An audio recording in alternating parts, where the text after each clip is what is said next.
Haha, we are live. Good evening to everyone here. I hope you're having an awesome first month of 2024. I am, and one of the reasons I am is because I'm also not, because I'm joined by two fuckers with far superior beards to mine. I mean, what the fuck am I supposed to do? I'll never have facial hair as glorious as these two bastards, but I digress. They're still sound out. They're still okay in my book. So I am joined today by the horror Catdad, a figure aficionado like myself, and an absolute legend in the fucking community. Hey, internet, Eric here, absolute fucking top notch bloke. If you haven't checked out his channel, check it out. If you haven't checked out Horror Catdad's channel, check it out. If you don't, I'll send Jen after you, and nobody wants that. Right, tonight, or today, or whatever fucking part of the world you're in, we're talking about and defending the Alien versus Predator movies. So yeah, a bit of a history lesson. Alien versus Predator. Hey, Kara. Hey, Monty G. Bit of a history lesson. Obviously, Alien came out in 1979, had an awesome sequel in 1986. Then you had Predator come out in 87, and Dark Horse got the rights to both. And then in 88, come 89, they released Dark Horse Presents Alien versus Predator. Mark Schultz, I think. I'll just double check. Randy Stradley, Phil Norwood, Chris Warner. I'm getting old. I'm forgetting this fucking shit. But the comic, if anyone says, Predator 2, which is still an awesome movie, Predator 2 is the reason we got the AVP movies and stuff. No, it was because of the comics. So we got a bunch more movies. We got Alien 3, we got Alien Resurrection, and there was always on the back burner we were getting an AVP movie, and message boards would go up. We obviously got some really great fucking PC games with Alien vs. Predator 1, Alien vs. Predator 2, by the first one by Rebellion, second one by Monolith, but still no movie. Then come 2004, we got the first Alien vs. Predator movie by Paul W.S. Anderson. I'm not going to say Paul Anderson because someone else will be like, wait, Paul Anderson? No, other fucking Anderson. You'll get hate mail for that. Yeah, I just call him Mr. Mila Jovovich. That's what I do. Mr. Perfect. Mr. Mila Jovovich directed this hot off the heels of both Event Horizon and Mortal Kombat. And yeah, Event Horizon kind of made me think, this could be fucking solid. This could be a solid movie. Eric, what was your initial thoughts when you heard that we were getting an AVP movie and Anderson was directing it? I said about fucking time. I knew of the Dark Horse comics, but I didn't really get into the Dark Horse comics until after the film. Because I was into the Predator comics with Raish and that 4 series, and I was into the novels, AVP War, AVP Hunter's Planet, and stuff like that, and they are really good novels. And then when we finally get this crossover, I don't know if it came up before Freddy versus Jason or not, but I was happy to finally have a crossover because you know how much I love Predator. And you and I have already done an In Defense Of stream for Predator 2. So you know how much I love that film. And again, that little Easter egg of the skull in the ship, that's just, that's the icing on the cake. And then as much as I know I love the Alien franchise, you and me have defended Alien 3. That's one that I think gets shit on for many reasons that it shouldn't be shit on. So when we're finally putting these together, I kind of knew it was going to be the Predator would eventually join the humans, which I was okay with because you need to do that to go against the Queen. And when I found out it was Paul W.S. Anderson, I was stoked. I still love Mortal Kombat to this day. I still love it. It's a lot of fun. I'm a huge fan of Soldier with Kurt Russell that no one gives any love to. You know what I mean? And when I knew these two guys, Paul and this property, we're coming together.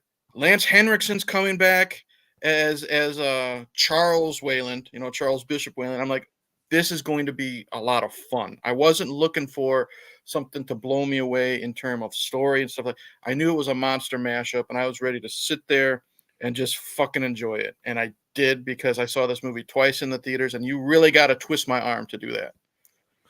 Yeah, it was it was a fun movie.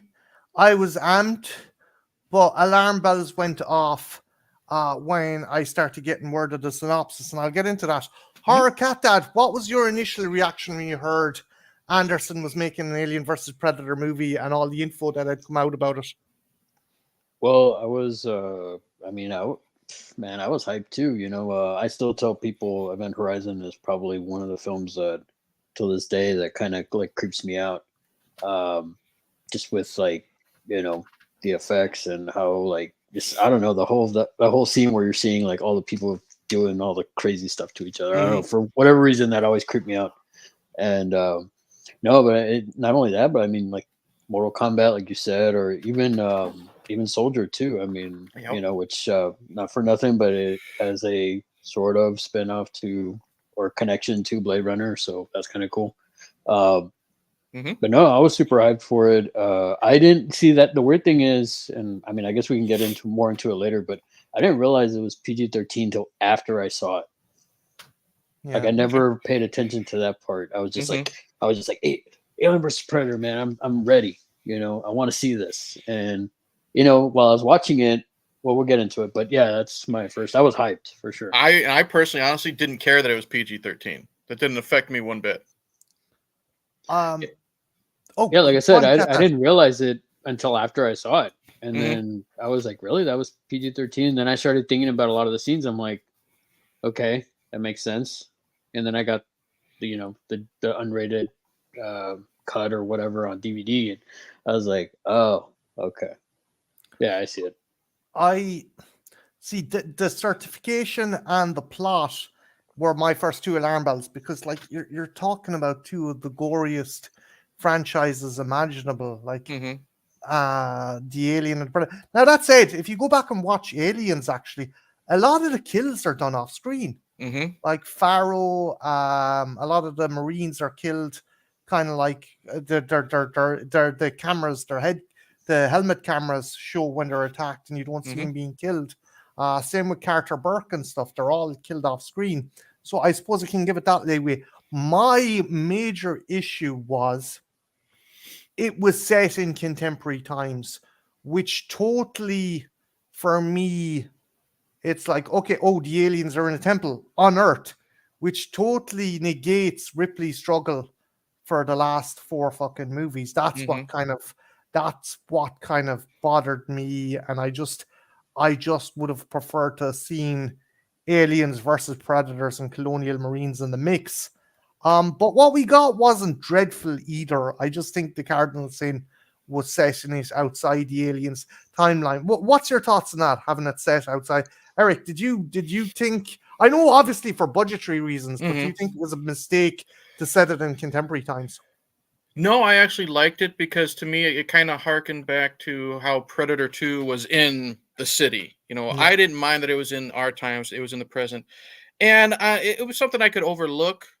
I mean, if you really try, you can kind of make it work. Like, just because Ripley and us humans didn't know about it, these fuckers are hidden however many feet under the in the middle of the earth, so you can let it slide. You know what I mean?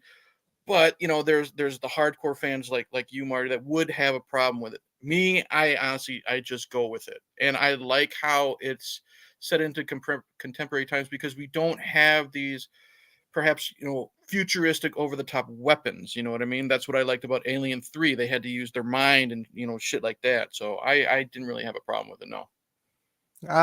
What about you, Catdad? Was it an issue that was set in contemporary times with you, or did you like Eric? Did you like the fact that was kind of there was a level playing field? Yeah, I like the fact that, I mean, the story behind it is a little far-fetched, but at the same time, I could kind of let it go, because it's like, I mean, they're buried way down where nobody could find them, and the only reason why they found them was because that laser that made the hole or whatever. And I mean, it's just I don't know. I mean, I think it was pretty good. I think that the fact that they didn't have like high-tech weaponry or like futuristic weaponry, they made it made it a little bit more. It's weird to say, a little bit more grounded. You know. So I like that part of it. And I thought, so yeah, like that part of it didn't bother me. It's just, yeah, like I said, the story was a little far fetched with the whole Aztec stuff. But beyond that, I mean, I could overlook that with as long as we got, solid aliens versus predators. You know what I mean? So getting into the main plot is set obviously contemporary Earth, well, contemporary for the time 2004, where the Wayland Corporation, not Wayland Yutani, the Wayland Corporation, I find a heat bloom on Bogatoya Island, which is in the Antarctic. I think, yeah, the Antarctic. And it turns out that this was activated by predators. Every 100 years, they come to do a rite of passage for youngbloods or unblooded.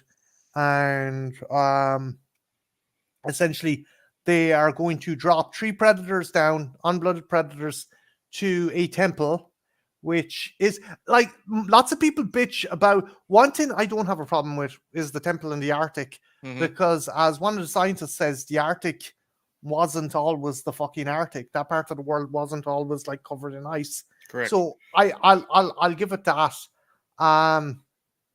So there is a connection to the Alien movies with the Wayland Corporation. Fun fact: one of the guys at the satellite station is Alec Gillis, one of the guys from ADI, who is in the Alien makeup. And also, other fun fact: they're watching Frankenstein versus the Wolfman while they're waiting for the information to come through. But what did you think, Eric, about connecting the Wayland Corporation to this movie? And obviously, it's not canon anymore to the Alien movies. It's still canon to the Predator movies, though. But what was your thoughts of having the Wayland Corporation in this movie? I loved it because you go to these mashup movies, however you want to call them, crossover, to not just have fun, but you also want little nods to their specific movies. And what has Ripley's biggest problem been, other than the xenomorph? The fucking company. You know what I mean? So the fact that we get to see the man behind the company, played by Lance Henriksen, so now we know that the Bishop model was created in his image. And it's just a little fun, I guess you would say more than Easter egg, because he has a decent role in it. Yeah. It was just cool. It was cool seeing Lance Henriksen actually try to take on a fucking predator. And just the little nods to Bishop. Like when we're first introduced to him and he's at the table, he's moving his pen around his fingers, just like the knife. You know what I mean? That he does to Bill Paxton. Catdad was mentioning that as well. That it's cool to see. One other thing I liked as well, and we'll get into Easter eggs. Also, Bonjour Dice, Dice Rollins in the chat, awesome YouTuber. Before the satellite thing, you think it's the fucking Queen in space. That's a fucking chef's kiss. That's why I don't mean to cut you off, but that's why I think Paul W.S., he deserves a lot more credit than he is. I joke saying he was Mr. Meal, you know what I mean? But he does a lot of this research and he wants to make good films. I think a lot of people have now crapped on him because it was nothing but like 4 or 5 Resident Evil movies in a row. And then he did Monster Hunter with, of course, Mila in it. But if you just take the fact that he doesn't put, he puts his wife in the films all the time, he's got a really good eye behind the camera. And he's really good, at least in my opinion, of psyching fans of franchises up, because I still get pumped when I watch Mortal Kombat and I still have a lot of fun with this. So I think he's unjustly criticized. No, and like if your wife's Mila Jovovich, you're going to want to keep her fucking happy as much as possible as well. I'd show her off, wouldn't you? Meanwhile, Eric's wife is just screaming in the background. You mother! We've been married 20 years. She knows it's all good. Catdad, what's your thoughts on the Wayland Corporation being in this movie? I mean, I like it because it doesn't feel like shoehorned in. Like if it would have been like, you would have had some character named Ripley, that would have felt shoehorned in, something like that. But the fact that it's not Wayland Yutani is just Wayland, you know, Mhm. corporation. I mean, that's like kind of like, oh, that's cool. This is not necessarily where it begins, but this is kind of like a a period of the Wayland Corporation. Yeah. Like I don't know where it's supposed to be taking place chronologically with the start of the Wayland Corporation, but it's a kind of cool little Easter egg that it goes back to that, and it shows you the actual where it started with Wayland. You know, You said it perfectly, dude. It's they're not trying to shoehorn them in. It's not like every fucking Star Wars movie. How are we going to throw in R2D2 and C3PO? You know what I mean? It's yeah. natural and organic. It's Lance Henriksen, and he's not the star. You know what I Right. mean? He's not Mhm. the star, so he's used perfectly. So well Hmm. said.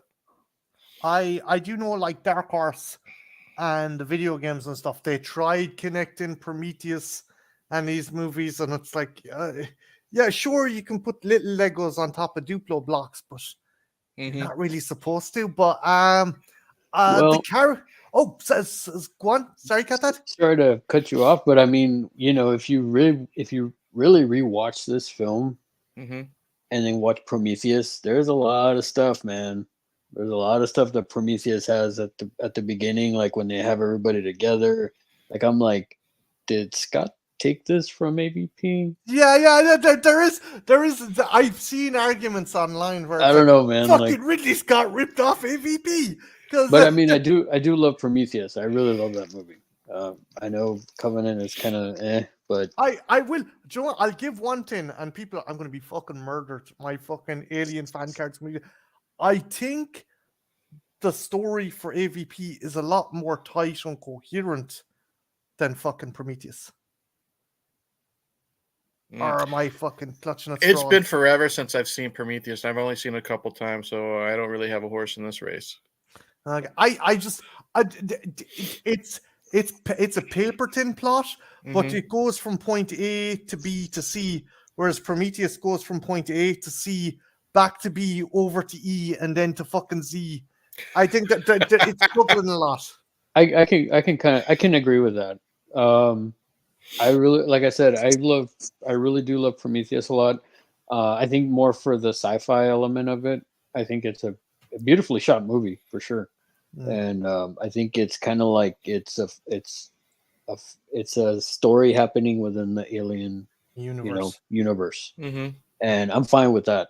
In fact, after I saw it, I saw that movie in the theater. After I saw it, I had to go back and watch the original Alien because I was like, man, I want to go back and watch Alien now because of that movie. And for Uh, me, a movie that does that, I'm like, okay, this is a great movie. Like it Hmm. makes me want to go back and rewatch like the movies because at that point I was an Aliens fan and I love Alien 3 and yeah, it was just I hadn't seen Alien, the original Alien, in a long time. You know, I've seen Aliens and Alien 3 many times, but it made me want to go back and see the original Alien. So as soon as I got home, I fired it up and I was like, yeah, man, it's really good. um, speaking of, oh, hey, Mike's in the chat. Hey, American Mike. Werewolf in New Jersey. Hello, Mike. Um, the characters aren't the most fleshed out, but they're not Hmm. terrible either. Hmm. Probably Sienna Latan's Lexa, or Lex Woods as the kind of the guide is probably the most fleshed out, and it's Hmm. obvious they want to get their own version of Ripley or Michiko Nagachi or whatever, and she's the most fleshed out. You have other kind of characters that are very kind of basic. You've the likes of the nerd played by Ewan Bremere, Miller. You've the mercenaries. You've part of the crew. There's some butch chick. They really wanted a Vasquez, but they do nothing with her. No, Um, she has. They give her a gun. They give her one line about comparing a gun to a condom, and then that's about it. Like she looks, you can tell she's definitely got. All she needed was a fucking headband because she had the short hair, yeah, she had the resting bitch face, she had the weapons. She looked like she can kick a dude's ass, and then gone. So Yeah, yeah, I feel a lot of those people they were just cannon fodder. yeah, yeah, that's all it basically. is. Like I feel like if they would have used her a little bit more, Hmm. I would have been like, you know, oh cool, we're you know, and I would have gotten like the Vasquez feels more because at that point I was just like, or that's it, face Hmm. hugger, that's it. Like, okay, I'm going to try in my head. Okay, so you've Lex, You have obviously Wayland. Wayland's kind of second in command, Max Strafford, Miller, and Sebastian. I can't name anyone else after that. Like, I only know Verheiden because his name is yelled by the because it's the dude from Jesus Christ, the dude from Sons of Anarchy with yeah, the scars. Oh That- yeah. Because his name is Flanagan. that's yelled. actually one of the writers for Dark Horse, one of the AVP writers for Dark Horse, Mark Really? Verheiden. Oh, is that how they got the name? Flanagan. Isn't it No, Flanagan? no. But the character's name is Verheiden. Oh, Catdad. okay. That's where they got the name. Okay. He's named after a writer from Dark Horse. Yeah, who yeah. done- Tommy okay. Flanagan is always great. Again, I wish he would have been in it more, but the only reason I know his name is because it's yelled, you know, when the pyramid is moving and stuff like that. So, like you said, the characters other than Lex are pretty much just, you know, meat for the beast. They're there Yeah. to either get slaughtered by the predator or to give birth to a xenomorph, which is in. Now I'm speaking for myself. I'm not a hardcore Alien fan. So you might take issue with this, Marty, but I'm going in there to see the two monsters fight. I'm not really giving a shit too much about these characters, which is kind of interesting because I hate the characters in Freddy versus Jason. But I think these characters, for how they're used, they're at least likable. You know what I mean? Yeah. They're not groan-inducing every time they're on the screen. You know, I don't have a problem with each of these characters, even though I know they're just there to get taken out pretty quick. Also, hello to Jason and hello to Kara. Yeah, no, you're right. I've no illusions. These characters are just in for a body count. Mhm. But you look back on the likes of Aliens and stuff, and it's like you got to know, like you had an entire section on the ship where they do a fucking Diet Pepsi version of Aliens where they're like, oh, you've got kids, I've got kids. Hey, I got this bottle cap. Yeah. It's like, okay, I guess that's what do you think, Catdad? Do you think the characters were underdeveloped, or do you think were you realistic about it and realize these were just a fucking, as Eric says, meat for the beast? I feel like, yeah, for the most part, if like I said, I was hoping they would have done more with the Vasquez character. I wish they would have done more with Flanagan. You know, I mean, if they should have done like in Aliens, because look at Aliens, they Vasquez, Hudson, Hicks. You know, they flushed them out. So why not have again 3 people flushed out? You know, Like I don't know. even like that, there was no big introductory scene for 2010's Predators. We got to know those characters Right. intimately, like, you know, and that was while the movie was progressing. Right. But I understand as well that this is basically, it's all, let's be honest here, it's about it, the title is Alien versus Predator, and that's what people want to see. Meat for the meat grinder, basically. Yeah. So this is the first time we've seen the Predator in live action since 1990. And there's a bit, I'm 50-50 on this. First, the introduction is cool because the introduction is a nice nod to Alien, because the helmets are what wakes up the Predators from cryo, just like the helmets in a Nostromo are the things that wake up the crew of the Nostromo. So is it like, I don't know if it's a nod or if it's saying that, like, oh, at some stage Will and Gitani got Predtech, but the introduction is pretty cool. It builds up. There is a lot of build up. They don't flash their dick right away. We don't see the Predators right away. What was your thoughts, Eric, on the introduction to the Predators? I liked them. I liked how they were. I liked how they were introduced because their tech was being messed with. And I like how they knew that, okay, we're here for a reason. Well, shit, now we got to stop and see who's messing with our shit. You know what I mean? And they knew what the Predators knew what they were getting into. They knew they had to deal with xenomorphs, but we have this little monkey wrench now. You know, what's causing this? What are we going against? And again, I like how I really dig the whole Arctic thing, because if you look at it, sure, the Arctic wasn't always there, but if you think about it, if you're trying to train, and this is how I've always looked at it, if you're trying to train new predators to be part of your tribe or whatever, because that's what these three were doing, right? You would want to make it as difficult, in my opinion, as possible. So that's why they don't have the shoulder cannons at the beginning. And also, if you're looking for heat, and you're in the Arctic, it's gonna make it even more difficult. So that's how I took it, and that's why I enjoy it, because you're trying to throw as much shit at these Young bloods. There you go, young bloods, as much as you can, to show what they can do before they're left to be on their own as like a solo hunter. So I really liked it, and what I liked is how instantaneous is once those shoulder cannons were lifted up, boom, okay, shit's on. And they're looking at their thing. Oh fuck! Someone's after taking our fucking goods. We gotta fucking hustle. Yep. I don't like how their armor is so fucking bulky. Now, okay, you could have two kind of frame of mind thoughts with that.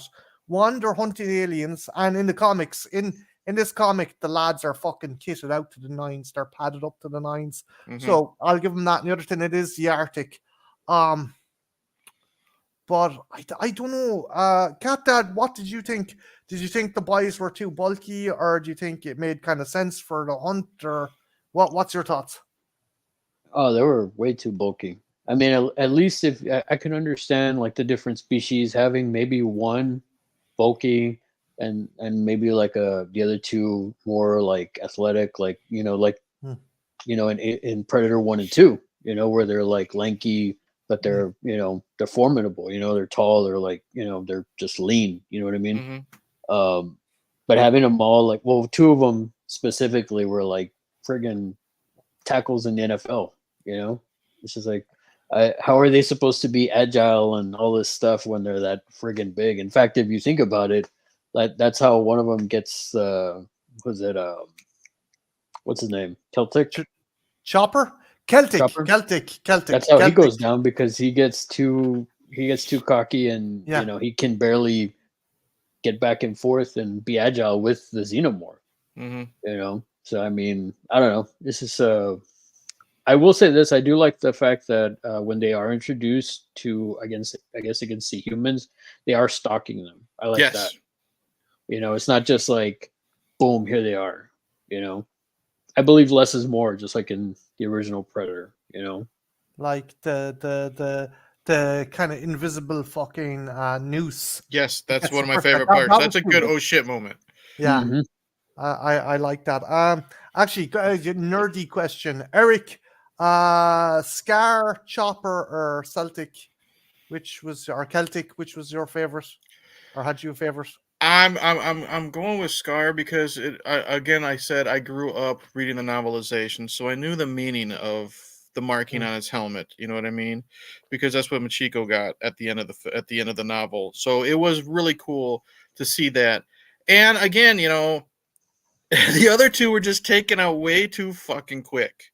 You know what I mean? I mean, I get that, but plus, one of my favorite scenes, I'm jumping ahead, to prove why Scar is just so badass, is just when Lex is going to get taken out by the alien queen, and just out of the fucking background, he does that spin and impales the queen in the head. That's just cool as shit. You know what I mean? That's a rewind moment. Yeah. So, and I don't have a problem with the bulkiness so much. I mean, it is noticeable. My problem is with the design of the unmasked Predator. Yeah. I think the mandibles are too wide. Because we know when the Predator gets pissed, it opens up the mandibles. But when it's not talking or growling, they're shut. This dude looked like he was about ready to kiss her. You know what I mean? Instead of doing a sign of respect, he's like, okay, let's go make out after, a job well done. Honestly, I fucking reckon that that was for Hishers. There's like, okay, so I'm going to deep dive. Okay. Bit of a sidetrack, okay? There is... there's ladies out there who love like Mills and Boone, and they do fanfics about like fucking making love to pirates and Native Americans and fucking World War II soldiers. And man, there's an entire fan base of women called Hishers who write nothing but fanfic about them bumping uglies with a predator. Oh, and Jesus. Look, if you want any more information, Rule 34, Predator. That's all you fucking need to know, lads. I'm good. I'm gonna pass on that. But yeah, no. Anderson went to ADI and essentially said, "We need a heroic-looking Predator. We need a handsome Predator. We need the Brad Pitt of Predators." But that's not what they got. You know, he just looks kind of like a dork. You know what I mean? Well, Like even my wife, you know, because she enjoys the film for what it is too. Even I think it was like the first time we saw it on home video. Even she was looking at this, and then she had made the comment like, "Ooh, kiss me." You know what I mean? Yeah, Because it looks like they're gonna, you know, celebrate. You know, job well done. Let's go. You know, for a soda or something afterwards. It's up there with Sleigh Ride of Friendship, Yeah. which loads of people fucking quote. Catdad, what's your thoughts on Scar's face and design and stuff? What did you think? well, I mean, even then, it's like what I was gonna say is even when his mandibles are supposedly closed, I mean, you see that the plastic or whatever it's made out of is like just you see it like jarring out, and it looks like I don't know. When back then, like I said, when I first saw it, I didn't really think much of it because I was just like, oh my god, I was so into like Alien vs Predator. But when I go back and I've rewatched it and stuff, I'm like, okay, it's and you know, it's like Eric said, you know, like they just I don't know, it just looks like looks like he's gonna like I'm waiting for that moment where like, okay, kiss me. He looks like, because you know this is this badass creature. They've just defeated everyone and everything, right? So they have this mutual respect. He goes from looking super cool in what we've seen in part 1, seen in part 2, and he kind of. This is where Anderson misses the mark because he wants a heroic looking Predator. He kind of looks like a puppy dog to me. You know what I mean? Like you're gonna pat him on the head because I think the mandibles even move a little bit. You know what I mean? It just looks really, really off because you know when they're not talking, those fuckers are shut. Yeah. Like I still remember that first reveal of the original Predator, man. He just looks so pissed. I don't think since Predator 2 they've gotten the mandibles right. No. Like I love the berserkers in fucking Predators, but like their tusks are so long. It's like, do they have to fucking swallow them in order to put their fucking mask back on? It's like they've never been able to get the tusks right, I think, since Predator 2. I think the City Hunter was the last one to get decent tusks. That's for sure. Oh yeah. So okay, let's get to the fucking meat and veg about this because we're deviating, right? Sure. The Grid as he becomes, because he ends up fighting Celtic. The fight itself, Catdad, I'm gonna start with you. What's your thoughts on the first kind of proper fucking dust up between Celtic and the Grid alien? I just don't understand how this Grid alien is like such a badass, man. You know, like out of all the other aliens, this guy is like just, man, you would think he's like the Rambo of the xenomorphs or something. The way he just like he gets out of the net, he dodges like so much. I mean, he basically makes it all the way to the end. You know. Yeah, I think it's actually Lex that kills him with the pontoon fucking gun. Yeah, that's what I'm saying. But it's like, you know, you got like the 3 predators, and he outlives like 2 of them. Yeah. You know, and he kills actually 2 of them, doesn't he? He kills both of them. Yeah. One thing I do like, and I remember talking to Eric about this, and I always say this, that the predators in the movies it isn't like Arnie's muscle or Danny's fucking guns or Naru's fucking kind of raw survive.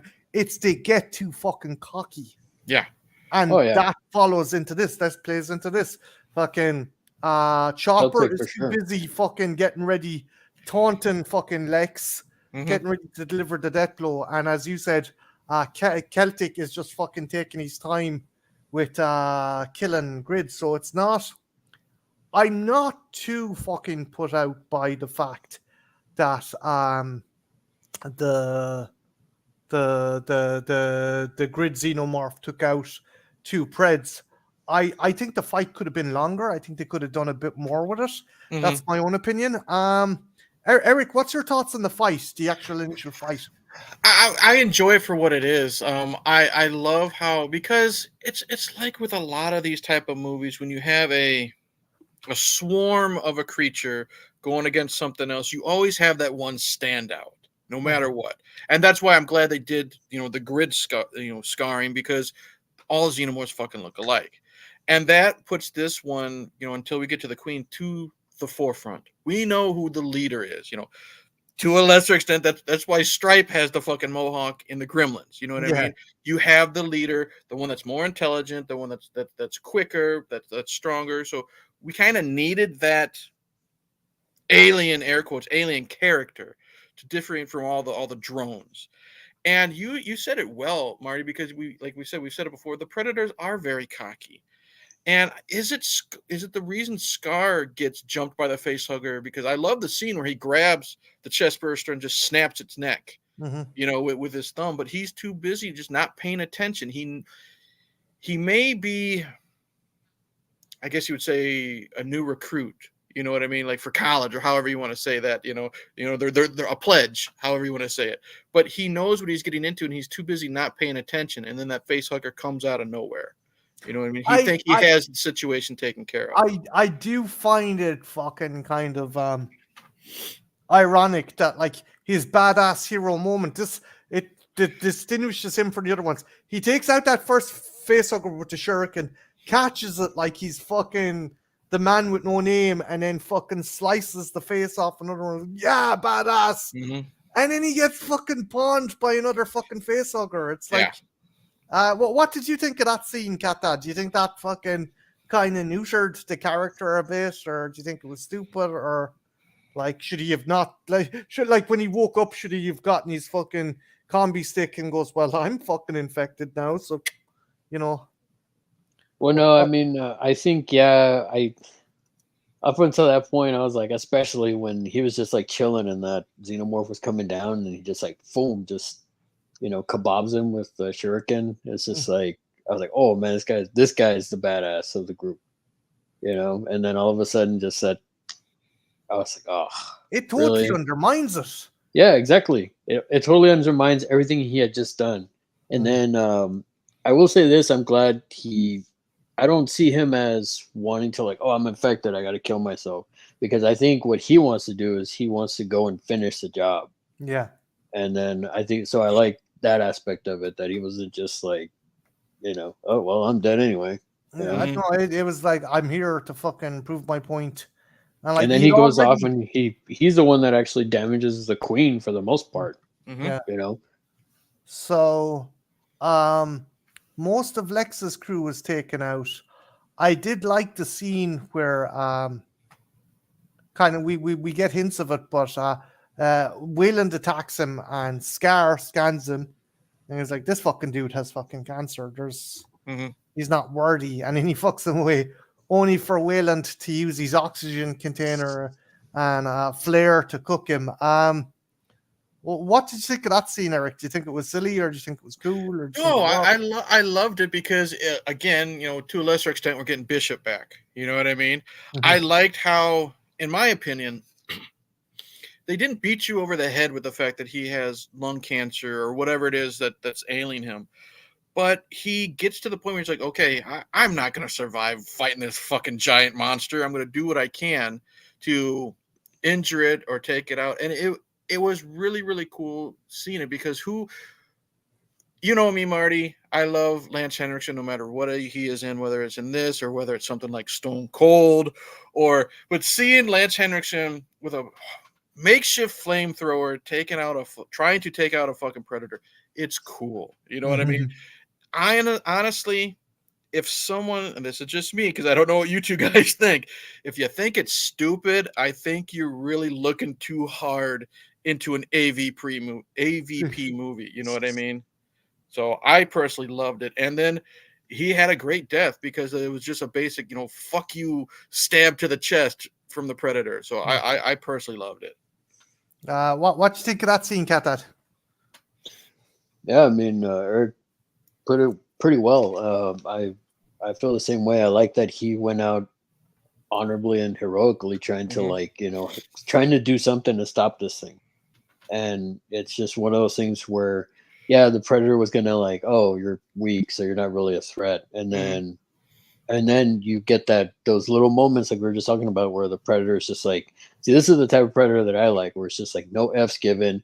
He was like, okay, I was gonna give you a chance, but now You you done like fucked up, yeah. basically you burned my hair, so Yep. you know what I mean, like I, that's.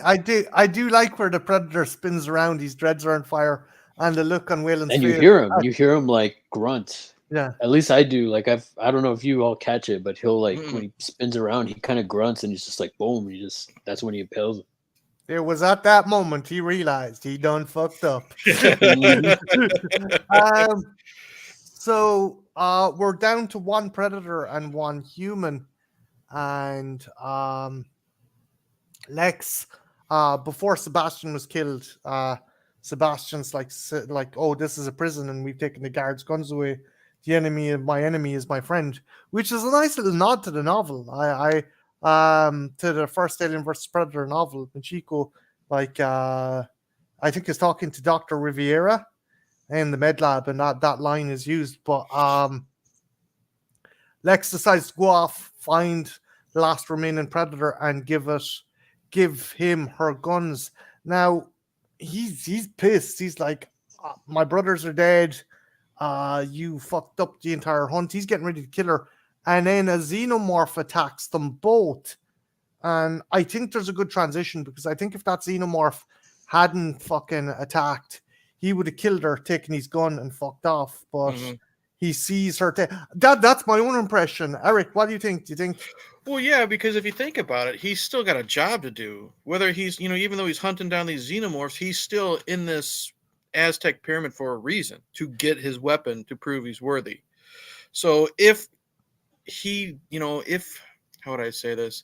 If the alien didn't stop them, he would have killed her, taken his trophy, air quotes, and gone back home to prove that he was worthy. But that show of respect, he's like, okay, you know, I understand I'm also in over my head with these because I am the last one standing and he does need help. And that I don't know their lore when it comes to that type of stuff very well, but I think they're smart enough to know when they're in over their head, there's nothing wrong with asking for help. You know what I mean? It doesn't diminish their skill. So, but like you said, I do think he would have taken her out if it wasn't for the alien attack. I like the fact she used the spear. Like, there's a bit where like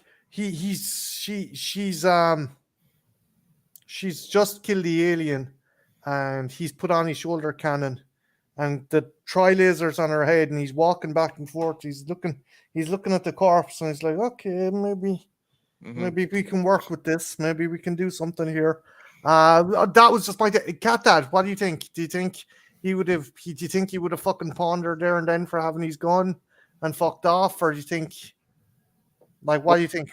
Well, I mean, after I think especially after the Wayland thing, of course he was like, okay, it's like I need my weapon back, and he was gonna do whatever to get it back and Hmm. do what he needed to do. If not for that alien attack, I mean, that kind of tells him, you know, it's like, okay, well, for one, she can handle herself. She Hmm. could have easily tried to go against, not easily, but she could have gone against me and she didn't. She offered his weapon back to him. So that right there, I feel like, and it's like Eric was saying, he's a smart hunter. Hmm. I mean, he's not too big headed like the other ones. I think the other ones, without question, no matter if there was aliens attacking or xenomorphs attacking, whatever, they would have like mowed Wiped everybody out the down. humans. Yeah, they would have wiped out everybody. But I feel like this guy, he was like, okay, I'm in over my head.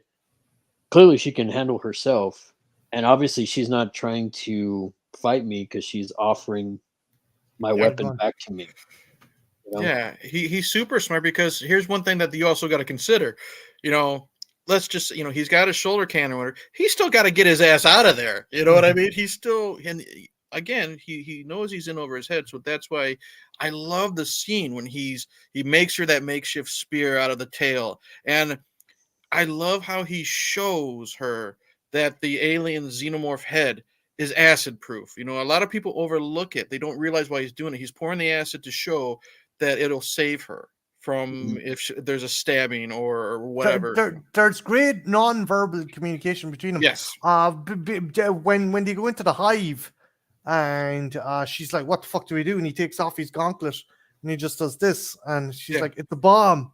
Yeah. And like that's all they need to know. They cut out one scene I think they should have left in where Lex is like asking what he's doing, and he scalped the alien, and he puts his fucking knife onto one of the membranes, and the tongue shoots out and scares her, and you get a bit of a clicky chuckle from him.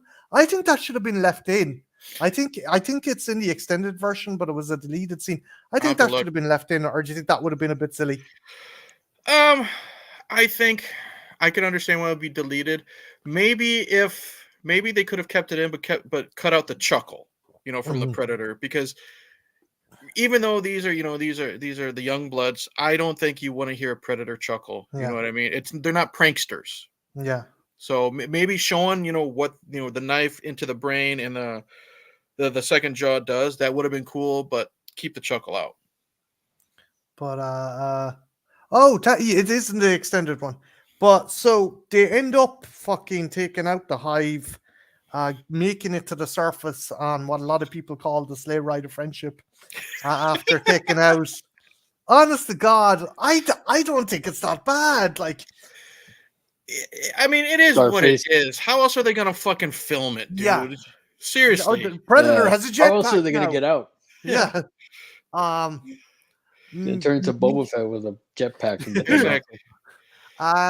Meanwhile, the Queen also escapes, and they incorporated the thing from the comics, because in the comics, give me a sec here now. Fuck yeah.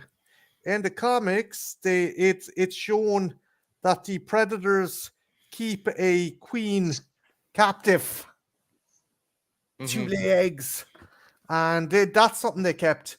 They kept a nice bit from the comics, and she gets loose.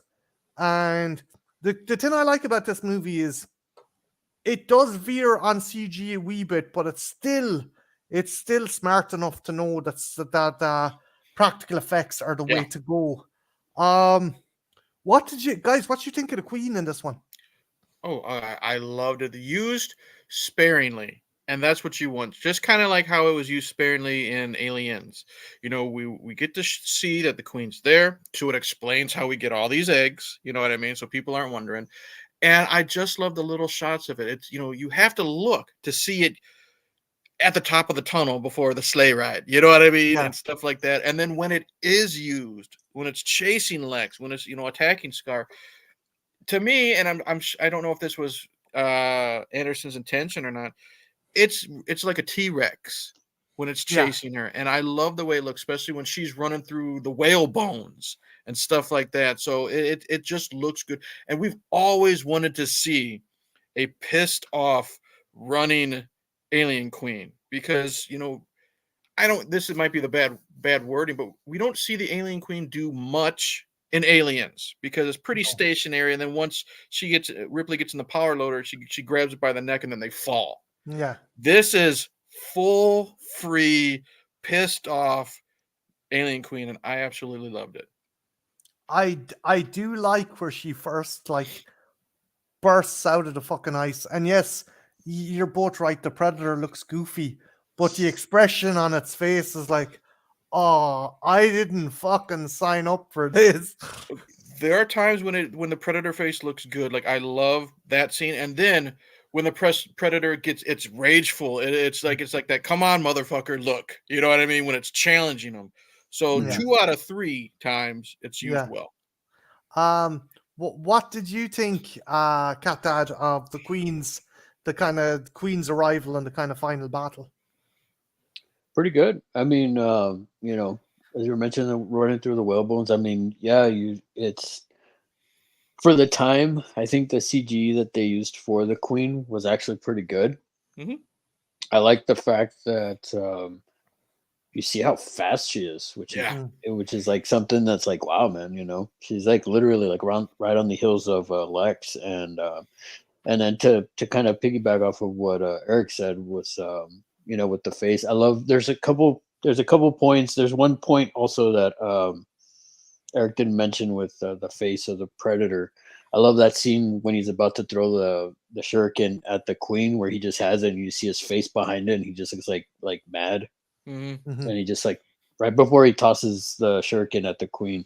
That's another. I think that was a good look of the Predator's face too. But the whole like the wide-eyed like, oh, I He's a thought that puppy was dog, yeah. yeah. I was like, oh man. But there was a lot of good stuff in it though. Like they did some good stuff. I just think that the Queen, man, the Queen was a beast for sure. One thing I love. Oh, sorry, Mario. But one thing I love. One thing I love about this, like before even the fight, like when maybe it is after the fight. Either way, when they have to jump from point A to point B, you know what I mean? When they're running as fast as they can, I love how Lex falls on her stomach. Predator lands on his feet. You know what I mean? So that's just cool little things like that you have to pay attention to notice that even though these young bloods are new to this, like this isn't their first rodeo. You know what I mean? They know how to move. So I just thought that scene was really, really neat too. I thought the battle was cool, and I liked the way they dispatched, or well, at least trapped the Queen. We'll get into that because there's still a debate over that. Like they obviously don't have proper projectile weapons, so Lex susses out that the chains that were restraining the Queen that are still attached, she attaches it to this kind of vat, and they decide to fucking just cart it into the ocean. And before they do, Scar is mortally wounded. What did you think of that kind of last kind of tactic they did? Was it a good idea, or do you think, like, because I'll let you give your answer, because I'm a bit annoyed about certain that kind of the ending with the Queen. Here's the way I look at it. What are they going to do?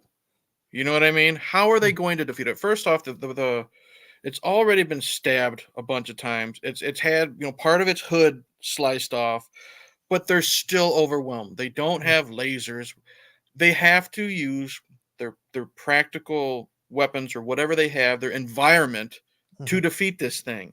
Again, kind of like Alien 3. There's no guns. There's no fucking ice cream, no no to rubber. give it a shout out. But they have to use what they have to do. And I really like it. I like how, Lex can't do it herself. So you see the Predator really yanking on that fucking chain. And that helps show that this Predator is still struggling against it. And I have no problem with it falling into the water. We get that little nod of, the alien Queen in space. But really, what were they supposed to fucking do? They're supposed to have, the Predator ship just happen to come out of nowhere at the very end and blow it away. Like Captain Marvel, Endgame finally comes down and saves the day. I would have hated that. I would have hated that because some people think it's anticlimactic. I thought it worked with what they had and what they were given. Well, the other thing too is the Predators they're watching the whole time. They're not going to come down and do it, because if the Predator fails, okay, he failed, and they're gonna go off. Yeah. Like, or maybe they might kill the Queen after they killed, after she killed Scar. But my issue is, I'm hoping that the fucking pressure of the ocean fucking took care of her, because if not, Ripley will have wasted an entire fucking lifetime. Like, what do you mean there was an alien Queen on Earth the whole fucking time? Perfectly frozen. But yeah, no. It as Eric said, Martin, just to cut you. Sorry to cut you off. After Alien Resurrection, when they land on Earth, then that Queen comes out of the water. And then that's where Ripley sees her. Ripley the clone Ripley takes her on and finishes she her turns off. to Winona Ryder. Oh, did your fucking files have this? Yeah. You fucking obviously burnt your modem too fucking early, didn't you? So Scar dies, and the kind of ship, the Predator kind of ship comes down, and I think Catdad is going to agree with me. I would have preferred Grey back. I would have loved if they had brought Grey back instead of, I don't know. I'm not like or do you disagree? Because I thought you were a big Greyback fan. Oh yeah, At that definitely. time. I'm a huge Greyback fan, but I really the two things that I loved out of the first AVP is that Elder Predator and the Shuriken Mhm. weapon. I I mean I that don't know. I think that last that Elder Predator looked awesome. I Yeah. love the fact that he looked scarred up. He had the like just I mean he was discolored, like he was old, like he looked and actually his face compared to like the other predators that we saw in Mhm. that movie, like his face actually looked good Mhm. compared to the other compared to Scar. But I don't know. Uh, I mean, I think if but if you think about it, if it was Greyback and then seeing how the next movie turned out, then it's like it would kind of diminish Greyback's legacy, in my opinion. Yeah. the one thing for the next movie, I think the extended version is the one you need to watch Yes. because they explain something that we don't have an entire fucking kind of juggernaut predator ship. That this I'll get into it. Eric, what did you think of the ending? Do you I think it mean, worked? I thought it was fine for what it was. You know what I mean? The queen was taken care of. I liked how like Catdad brought up. The elder and the rest of the crew are watching the whole time because if you remember, it's a test. So I liked how they Initiation. stayed out of it, and he looked cool. It was fine. They saw the scar. They knew the respect, that Lex had. So they left her be type of thing. So it was pretty good for what it was. And like with Harrigan, they gave her a token. They gave her Hmm. the fucking. Yeah. They gave her the The combi spear. stick. I'm going to assume there was still kind of fuel in one of those tractors, and Lex was just didn't freeze to fucking death, like fucking McCready. Now, I'm now just I'm that just glad that they showed that. Like, as the camera's panning away, we did get to see one of the little, snow plows or whatever the fuck you want to call it, like there, because Yeah, everyone's gonna wonder, now what? You know what I mean? Everyone's fucking dead. No one knows she's there. So I'm glad that they at least showed just have that. RJ McCready come out Yeah. of the fucking. Have you had problem with aliens too, huh? um, well, that's the yeah, other thing that I thought was kind of interesting. Coincidentally, like it still the lights were on. Mhm. Like yeah. that's the one thing I was kind of like, really? Like everything happened. Oh, and by the way, there's a Well, snow machine. There's a snow vehicle here. I My suppose own, I the thought that movie was kind of didn't end like, with her really? freezing to death. yeah. My only main problem, honestly, like if we're gonna nitpick, my only main problem with AVP is the gestation period of the chest bursters because we've come to know that uh who was it? It was it Ash? No, Ash is the android. Who was it that was that had the egg put him in the first movie? Kane. Kane. Okay, Kane was impregnated for quite some time, a day, maybe a couple days. You know what I mean? And then we don't know how long the colonists and aliens were in the cocoons or whatever you want to say. These chest bursters come out within an hour, If if that, that, if that. So that's like my only. If I'm gonna pull out my geek card, that's my main problem. Is I mean I know you got to streamline everything because of the type of movie it is. We want to get to the action, but I, just the gestation period of 20 minutes and an alien pops out, chest burster pops out. That would be like my only main well, main gripe. well, see, here's a thought. If they would have like been infected, built more of their like done more character building with them infected, Hmm. and then they chest burst at a critical time when they're like fighting off xenomorphs, then that would have made it a little bit more interesting, in my opinion. Hmm. Thinking about it like that, I mean, it I would have actually gone with like, okay, it's been an hour, 2 hours, 3 hours, whatever, not just like, oh, I was asleep for like 10 minutes, and all of a Hmm. sudden it's like now I it's finally like coming out.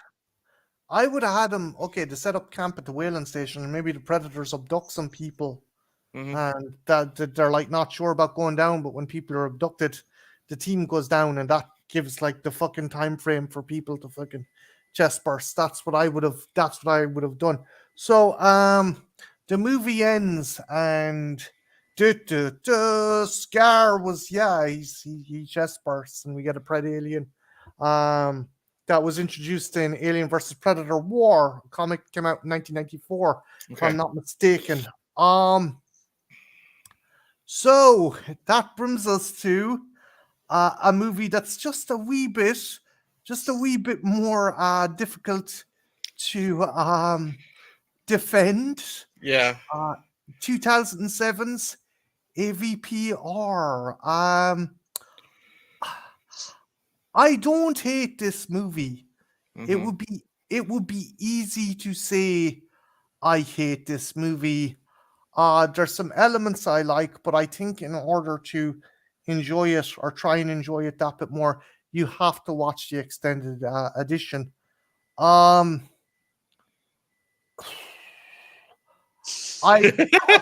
okay, no. It's a good start. I'm good. Look, the car, there's still fuel in the tank. I just need to fucking start. The trailer came out. I remember the trailer came out and I was like, yeah, fuck it. It had the population of Gunnison and the countdown along with all the kills. And I was like, yeah, this is what I wanted. What did you think of that first trailer for AVPR? Were you like, yes, we're finally going to get a proper Alien versus Predator movie? I was super psyched, especially if you watch the restricted, the red band trailer, because you get to see a lot of the violence. And again, nods to Predator 2. It's in it's in our town. It's in where we live, and there's so much more that can happen. Now, again, this is pre-seeing the movie. We will find the diamonds in the crap, but at this point in my life, before I've seen it, I'm so pumped. Plus, we now know if there's a red band trailer, it's rated R. We're gonna see skin bodies. We're gonna see chest bursters. We're probably gonna see faces melting or heads blown up. So I'm super pumped. And then, not to just to foreshadow a little bit, I'll say this. I don't know if Marty knows this story. I went and saw this in the theaters, and I was the only one in the room. Whoop-de-doo. I don't care. I mean, I prefer that because I could have, the movie to myself. But as I was walking in with my drink and everything, someone had just walked in and she whispered to me, she's like, excuse me, I forgot my purse, because she had just come from the movie. This was the worst movie I've ever fucking seen. No. Good luck. Yeah.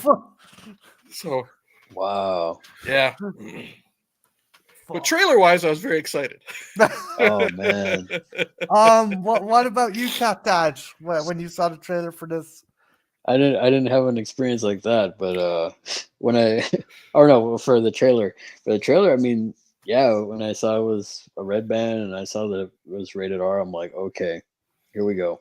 This is okay. And I think they had said too that there were the guys that made the film were like, no, this is gonna I remember hearing something like that in an interview that no, this is gonna be rated R. This is gonna be like, this is for the fans and all this stuff. And I was like, all right, cool. I'm getting pumped. And so I was excited going into it. The directors were the brothers Strauss. The only other thing they directed was Skyline, I think, after. Okay, I'm going to be dead honest, right? First 10, 15 minutes of this movie is the dog's bollocks. It's fucking brilliant. It's cool, especially if you're watching the extended edition. So we literally pick up after Scar has chest burst. Now, in the theatrical edition, the Pred alien just fucking slaughters everyone, and somehow the ship ends back up on Earth. But if you watch the extended edition, it stows away onto a scout craft that is going back towards fucking Jupiter or somewhere like that, and it starts systematically killing the crew of the ship. What did you think of the opening, Catdad, of this movie? Are you like me? Do you think this was one of the best elements of the movie? Oh yeah, for sure. You're seeing like, and it's like, if you remember, I mean, if you're like me, I remember going into this one, I was like, oh man, there's so many predators on the ship, and this thing is just like picking them off. Like none of them can essentially take out this, Pred alien. And I was just like, man, that just made me more like hyped of like, I want to see this thing. I know we see the thermal like outline of it, and I'm just like, man, this guy must be a just a major badass, you know.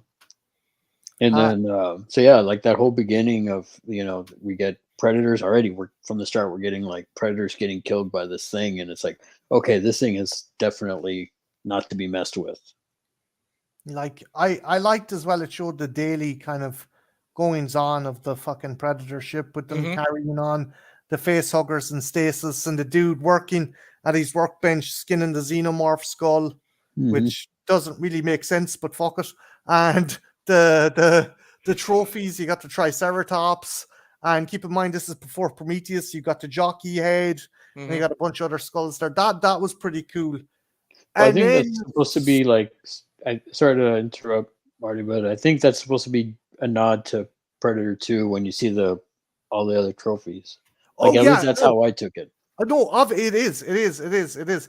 It's just I like the fact that this movie is before Prometheus, so they were like, yeah, we'll put up the fucking jockey skull here and stuff. Mhm. That was pretty cool.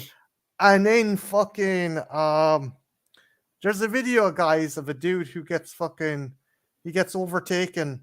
It's a dash cam in his car. He gets overtaken and he pulls out his Glock and starts emptying inside in the fucking cab of his car. We have this motherfucker on board the ship.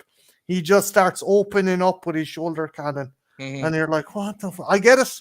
You're in a pinch, but like, I was like, why is he firing in the confines of his own fucking Eric? Did this bother you, or am I just being I mean, it didn't bother me at all, honestly, because I was already pumped up by seeing the Pred Alien take everybody out. I thought it was perfectly fine. You know, I'm not I'm a hardcore Predator and Predator 2 fan. I love Aliens and Alien 3, but I'm not as into it as like you, Marty. I don't know the lore, you know, stuff like that. I went into this again knowing that it's just going to be two monsters going at it with people with humans stuck in the middle. So I low expectations is the wrong term. You know what I mean? So I don't know how to properly explain that, but I knew what I was getting into when I was seeing this film, you know, pre pre final product.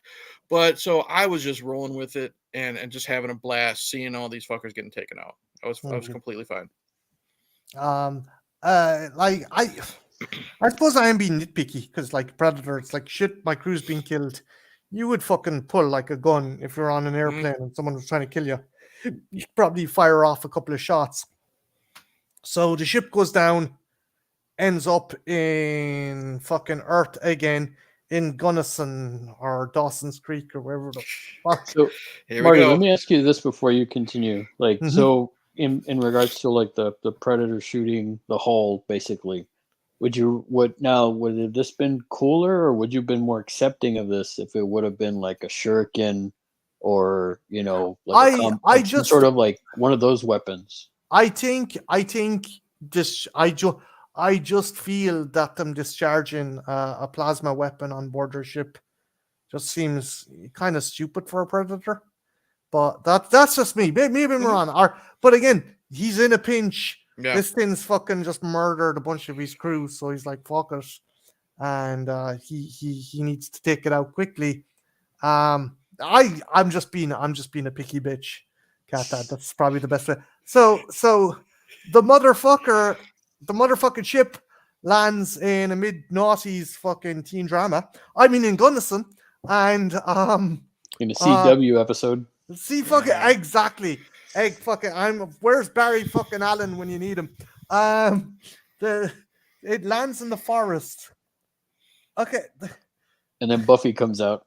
Buffy, fucking Wally West, the Winchester James boy. Vanderbeek is hunting in the woods with his son. Yeah. Yeah, fucking the ship crashes. It's still cloaked. Eric, you're a parent, right? You're jaunting through the fucking woods. You've got your little girl with you. There's a big fuck off spaceship. Hey, let's go over, have a fucking look, see what this fucking thing is. Is that acceptable parenting in your mind, or No. Here's how it is. You know, if I'm by myself, sure, I'm dumb. You know, I might go see what it is. But as a parent, your number one responsibility is to take care of your child. Now it's already dangerous enough as it is. Say what you want. I don't care about soapboxes or anything. You're taking your kid into the woods to hunt. Many things can happen. You know what I mean? Accidents and stuff like that. But I'm hoping you're an experienced hunter, so it is a controlled situation. You don't know what the fuck just came out of the sky. I'm not taking my 10-year-old son to go explore. You know what I mean? There's this like there's this ongoing thing, online, and they've even made jokes about it in like the scary movie parodies. White people are dumb, they go investigate. Black people get the fuck out of there.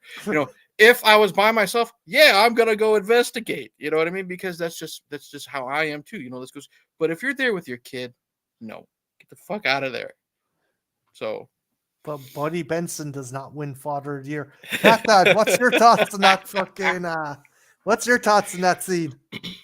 At that moment, that year, if we're thinking about like hardcore smartphones, I would have been like, that looked weird. Let's go the other way. Mm-hmm. I mean, if it was just me by myself, I'd still be like, that's not normal. Even me, I'd be like, I'm out of here, man. I've seen too many movies to like, I'm gonna get out of here and go to a payphone, call somebody and be like, hey, I saw some stuff. I'll lead you close by it, but I'm not gonna go with you. Yeah, it's crazy. And of course, fucking Buddy and his kids. This is where the movie shows it's got balls. I'll give it that. Buddy and his kids get attacked by face huggers. Buddy loses his fucking arm when he tries to fucking shoot one of them, and the other kid gets face hugged. Were you surprised when they fucking started taking out kids? There was actually more kids that were supposed to be murdered in this. Mm-hmm. There was actually 2 characters called Curtis and Kendra that were cut out of the movie because the studio was like, you cannot kill this many fucking children in a movie. I appreciated that they went there. Yeah, I appreciate the fact that they went there because a xenomorph isn't going to give 2 shits. You know what I mean? It just sees a body as a host. And that's what helped with the air quotes realism of the film. You know what I mean? I understand why it would make a lot of people uncomfortable because that's kind of like the one thing you don't really do in a horror movie. You don't take out children, you don't take out animals. Well, guess what? The xenomorphs have already killed a fucking dog in Alien 3, and we know children have been taken out off screen with the Colonist and LV-426. This time we just physically see it. I'm well, I mean, I guess we'll get to it, but I am bummed out because there's supposed to be kind of a hero scene involving Kelly's pretty cool, but there's a payoff scene. You notice that Kelly, Rico Ellsworth's kind of GI returning from her daughter, they have a dog. Mm-hmm. The dog got face hugged, and there's a scene on the hot freeway where she has to use the fucking the kind of 50 cal to take out a runner that's actually following the fucking APC. Mm-hmm. They had to cut out that scene, and I'm fucking bummed they left out that scene because that would have been cool. It was going to be a chase sequence where the runner was leading all the warriors down the fucking street after the APC, and it was screeching, and they cut out that scene. You can still see it in the trailer. You can still see it. I remember I remember that. But I will say this though, if we would have gotten that scene, the thing that would have bothered me is if it was the same looking runner as Alien 3. Well, as long as it wasn't green, like we get in Alien 3 sometimes, I would have been okay with it. But that's what I'm saying. Like if they kind of get, like if it would have been like they try to shoehorn in the design from Alien 3. I would have preferred. I wouldn't have mind if they had the design. Mm-hmm. If like it would have been nice to mix something in with the really badly fucking done warrior aliens. I think the costumes for the warriors were a bit lacking. Like this promotional picture is cool, but some of them they have these almost duck-like fucking snouts and shit. It's weird. But so the ship crashes in fucking Dawson's Creek or wherever the fuck you want to call it, and we get introduced to the best element in the movie, the wolf. a Yautja hunter or cleaner, as he's referred to, named after non-canonically named after Harvey Keitel's character from Pulp Fiction. Yep. Catdad, your thoughts on the wolf? It's a total beast, man. He's, The thing that bothers me most is that we don't see more of Yautja Prime. You know, yeah, I just that whole like just seeing the bits of it. I remember watching it and being like trying to look around, like what do I see? You know, because it's just so quick, and then just seeing Wolf and you see the mandible like gone, and it's kind of like, man, this dude must be a badass because it's Yeah. like he's missing a mandible, like he must be like elite up here.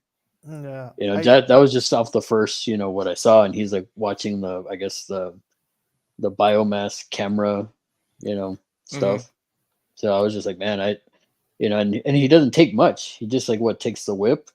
I'm Yeah. trying to remember what exactly he takes from He takes from the there. whip and he gets the. I think he has one shoulder cannon. He kits up when he gets to the ship. Eric, what's your thoughts on the wolf? Cool predator. I love him because it's a predator we've never seen before. This isn't a predator on the hunt. This is a predator that has a job to do. It is on the hunt to stop the pred alien or whatever, but it's there to get rid of any evidence. And that we haven't seen before. You know what I mean? And this is a predator that is smart.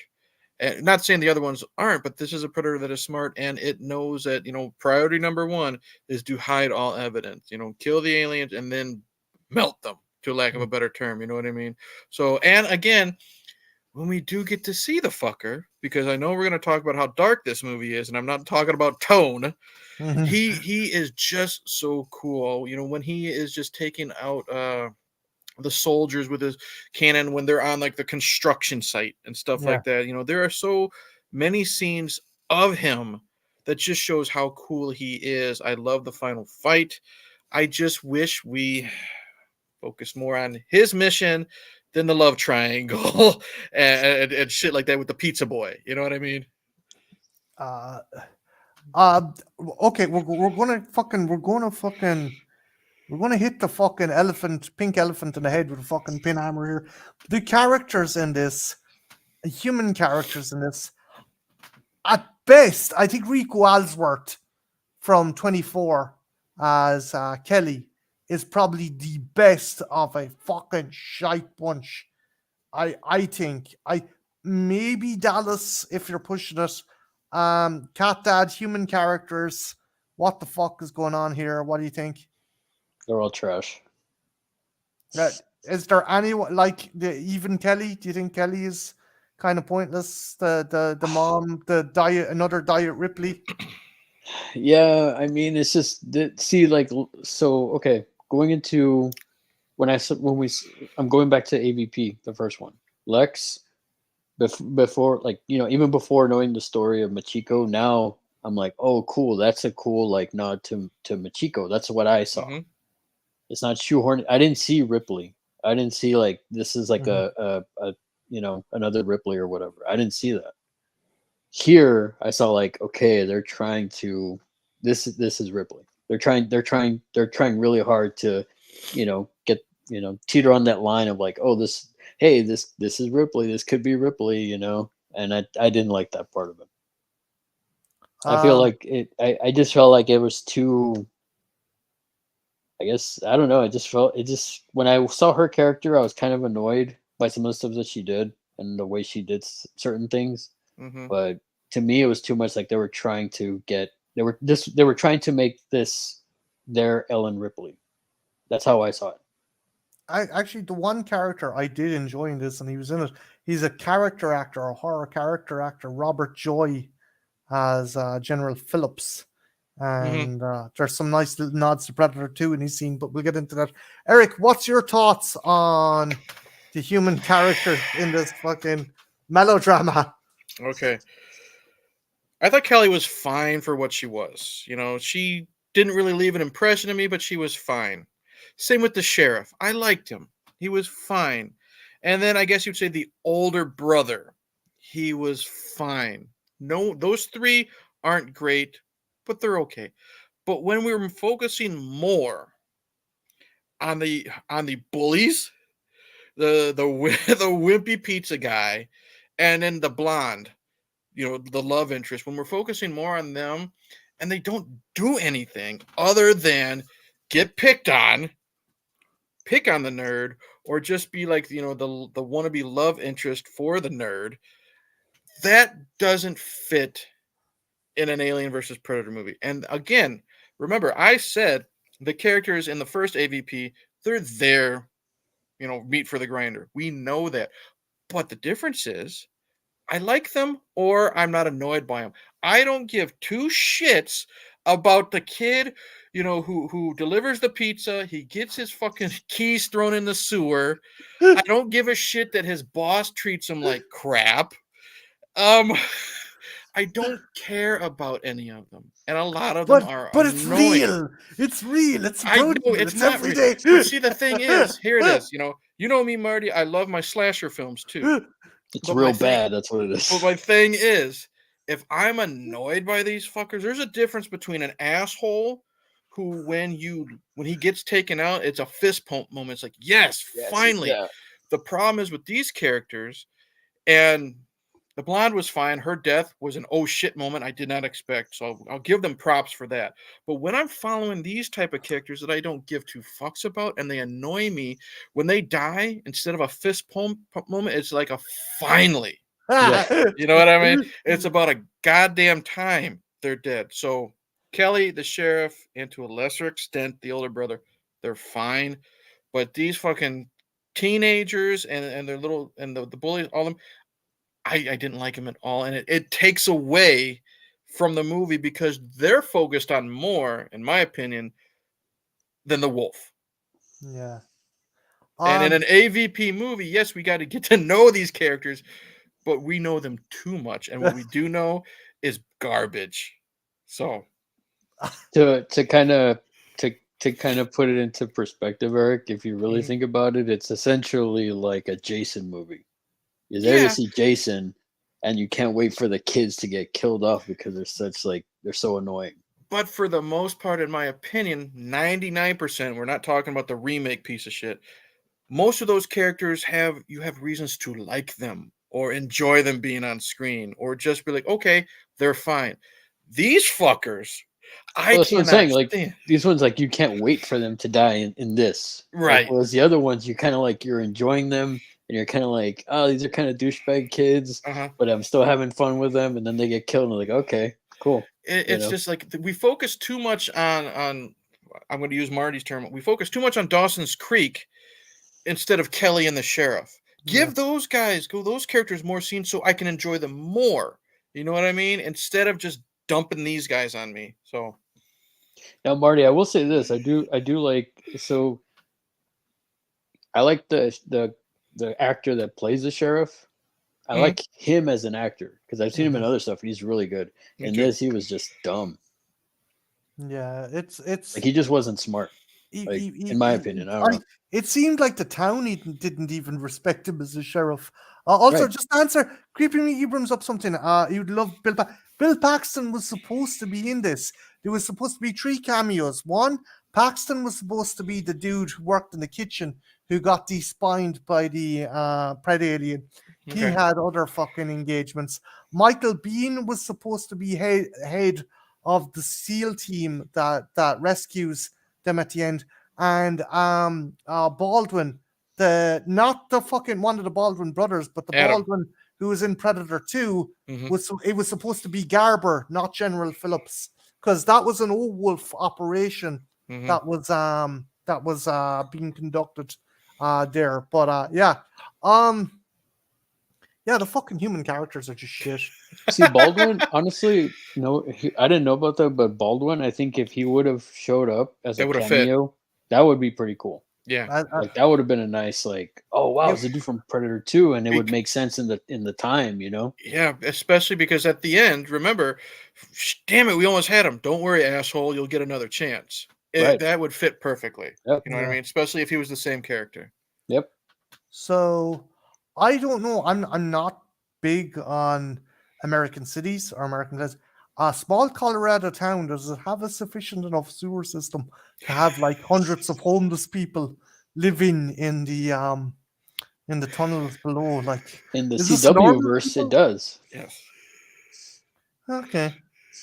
Um, grand. It's like the mole king, the rat king, fucking down there, and like the bunch of okay, so the ship crashes, face huggers escape, get into the sewer, and infect homeless people. Okay, we're going there, I guess. What did you think of that? Kids aren't safe. Homeless people aren't safe. Mass hysteria. Pregnant women aren't safe. Yeah. I was gonna say that, but I was waiting till we get to that part. Oh, we'll get there. Yeah. Me personally, it is what it is. You know, I've already. This is not to knock people that are without homes. It's a sad thing, but if I've already seen a kid deal with a face hugger, I'm gonna be okay with homeless people getting taken out. You know what I mean? As bad as that sounds, but I think you guys know what I'm talking about when I say it like that. It's just, how do I say this? I think it's now going from, you guys got the balls to kill a child. Now it's going, and when we get to the women in the hospital, now it's kind of veering towards, let's just do some shock factor stuff. You know what I mean? Shock value. And they really jump the shark when we get there. But I think it is what it is. And I mean, we get aliens out of it. So that's about it. Well, I mean, you say it is what it is, but I mean, it's legit. Like the aliens, they don't care, you know, man, woman, child, you know. Oh they no, don't care.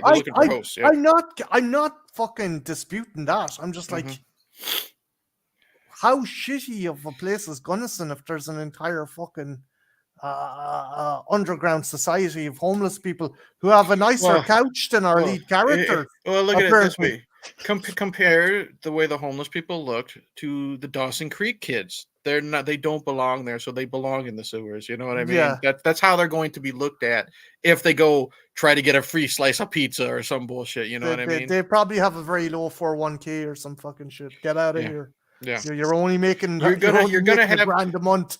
You're gonna have the type of Karen that's gonna call the sheriff because the homeless man is out of the sewers. You know, get rid of him. He's at the Starbucks. It's like, you know, oh, he's in the Starbucks. Okay, well, arrest him. Yeah. So Wolf comes down, investigates the ship, and there's a really cool scene where he uses, in the extended cut, he actually uses the mask to see the rest of the attack. But there's a moment, and they actually do it in the 2010 Alien vs. Predator game, and I liked it. They didn't have to do this, but he puts the palm of his hand on the helmet, the head of his fallen comrade, and just takes a moment. And I'm like, they didn't have to do that, but that was fucking cool. Yeah, they're a tribe. You know, they respect each other. They love each other, for lack of a better term. You know. Yeah. I like that scene. Every scene I think with the wolf is just like, it makes it even more fucking frustrating because you're like, okay, these characters are shit. And as Eric said, they're getting in the way of more scenes where we could have the wolf. What did you think of that scene where he's on board the ship and he's kind of doing his old fucking Sherlock Holmes thing?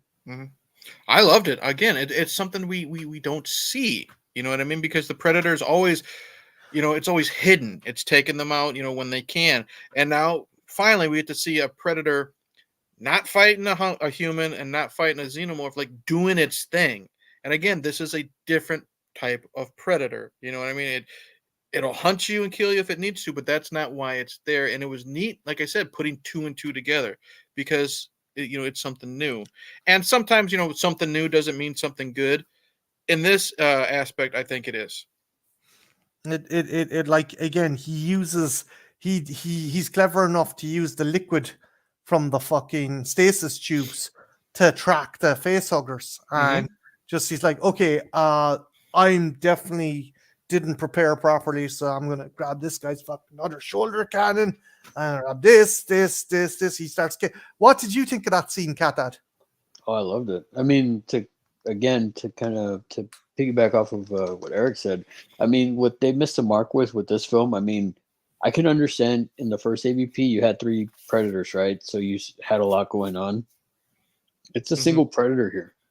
Like, build some more character, do more character building with this predator. Show more of like, this guy is like day-to-day stuff, doing like the Sherlock Holmes stuff, as you said, Marty. It's like Mm. that stuff is great. And then going back off what you said, Marty, where he's like he puts the hand on there and he kind of like out of it's the honor that these Mhm. the predators have. It's that that honor that they have. You died well. You died Yeah, warrior. you Yeah. died a proper death.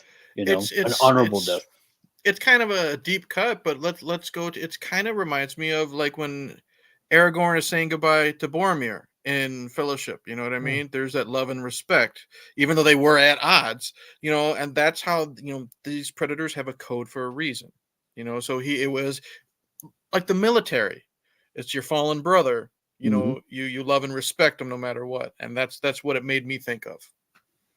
And it goes back to like what I was saying, Marty. Like when you do see him first introduced, and he's on Yautja Prime, and you're like me, I'm wanting to see more of that. I'm wanting to see more of like, oh man, I want to see the Predator's homeworld. I want to see more of that stuff. And that was what I was hoping for this movie, especially because it was like a lone predator against not necessarily the humans, because let's face it, they were useless. But I mean the xenomorphs. It was like this one lone predator against like a pred alien for one and an army of xenomorphs. Mm-hmm. I did kind of that was one thing that kind of bummed me out because like not to a full extent, but there was a bit of a challenge with humans in the first one. I mean, like he fucking double head shoots a bunch of stoners and fucking he bisects a fucking horny blonde by accident. It's not exactly the humans aren't exactly the fucking like I don't know. I will say this, even though that was like an oh wow moment, like I was like, oh nice, like she wasn't safe either. I will say this, and it's been a while since I've seen it, but is it just me? She must have been super tiny because that shuriken was like literally that thing was like, oh god, the size of a hubcap or something, like impaling her. Like when it impaled her, I was just like, oh, and then I was like, wait a minute. Yeah, because let's just say she's probably what 18, 19, soaking wet, maybe 115 pounds, if that, and she got lifted to nearly the fucking ceiling. You know what I mean? When she got hit with that thing, and that thing's like I said, hubcap are bigger. It is really huge. I was like Captain America's shield, like in the extended cut, guys. Her fucking lower torso falls off. Oh wow! Really? I haven't seen the extended cut in a while. But so the pred alien infects the homeless people, and shit starts going fucking antsy. We're introduced to Dallas, his brother, the blonde, Kelly, all these characters who we don't give a flying fuck about. And then fucking shit goes down at the he goes to the sewer first. Yeah, it's the sewer, then the power station. Mhm. And there is a cool scene where he tries to trap them in the sewer and contain it. Fuck, I'm bouncing all over the place, guys. First he kills the deputy first, which I'm a bit perplexed by because he's supposed to be there to cover up the xenomorph presence, and he ends up skinning a dude. Catdad, do you think that kind of defeated the purpose of his mission? I don't know. I mean, honestly, like to me, it was just nice. Like, oh, the predator's doing predator things, But at the same time, I can kind of see what you mean by it's kind of diminishing it. But at the same time, they had already found I think they found like the son, right? The little boy and the dad at that point. I can't remember. It's been a while. No, it was Buddy's hand. The homeless guy. I remember the homeless guy's dog's name, Butch. I remember these other fucking characters. I'm like, Butch the dog. Yeah. I was like, Butch. The dog finds the fucking hand, and everyone goes out looking, and fucking the deputy whose girlfriend is pregnant, who's working. Oh my god, this is a CW fucking show. Whose girlfriend is basically he stays out, gets fucking skinned. Eddie is like, oh, he must have been out fucking late last night. And then Eddie goes out looking for him, and they find his skinned corpse. I'm like, Eric, here's I mean, I get it. Kill him. That's fine. But if the predator is supposed to be hiding everything, because again, this is, we're hiding evidence. Don't you think that would attract something more than just a dead body? Is a skinned dead body? Yeah. So I mean, it's just. I mean, I get it. We haven't seen a skinned body since the bodies weren't actually really skinned in part 2. They were just hung up. Yeah. No, So they we were. haven't. No, So- they were skins. Were Remember the Jamaicans? The Jamaicans. Fucking Oh, that's voodoo right. magic man. That's right. The Jamaicans were skinned. It was the other guy that was still naked. But Mhm. again, we haven't seen a skinned body since 1990. So I think they're like, okay, we got to throw in a little bit more Predator lore because we haven't seen that in the first film. So I think that's all it was a nod. But it would have brought in more attention, which is More what attention, Wolf yeah. doesn't want. Yeah, I it was cool, but it kind of fucking contradicted what they were trying to do with the character. It also it also depends on your mind frame when you're watching the movie. Am I watching it to review it on YouTube? I'm gonna pay a lot more attention to it than if I'm gonna put it on Saturday morning, when I'm doing laundry or something. You can let things slide depending on how you feel at the time. That's how I look at it. 9 times out of 10, I don't give a shit, but for like tonight, and then for when I did my video on it, I'm like, you're looking at it with different set of eyes. Right. So Yeah, like I mean, me just watching it, I'm like, oh, cool, Predator doing Predator stuff. mhm, Like that's the Predator fan in me. But mhm. if I'm analyzing it in this form, then yeah, for sure, I'm like, yeah, that kind of diminishes what he's trying to do.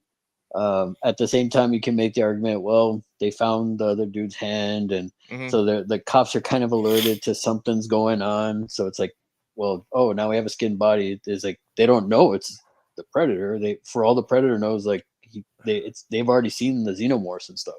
Catdad, keep in mind, it wasn't just anyone who found the dude's hand. It was Butch. Remember Butch, the dog, the homeless guy's What's the dog?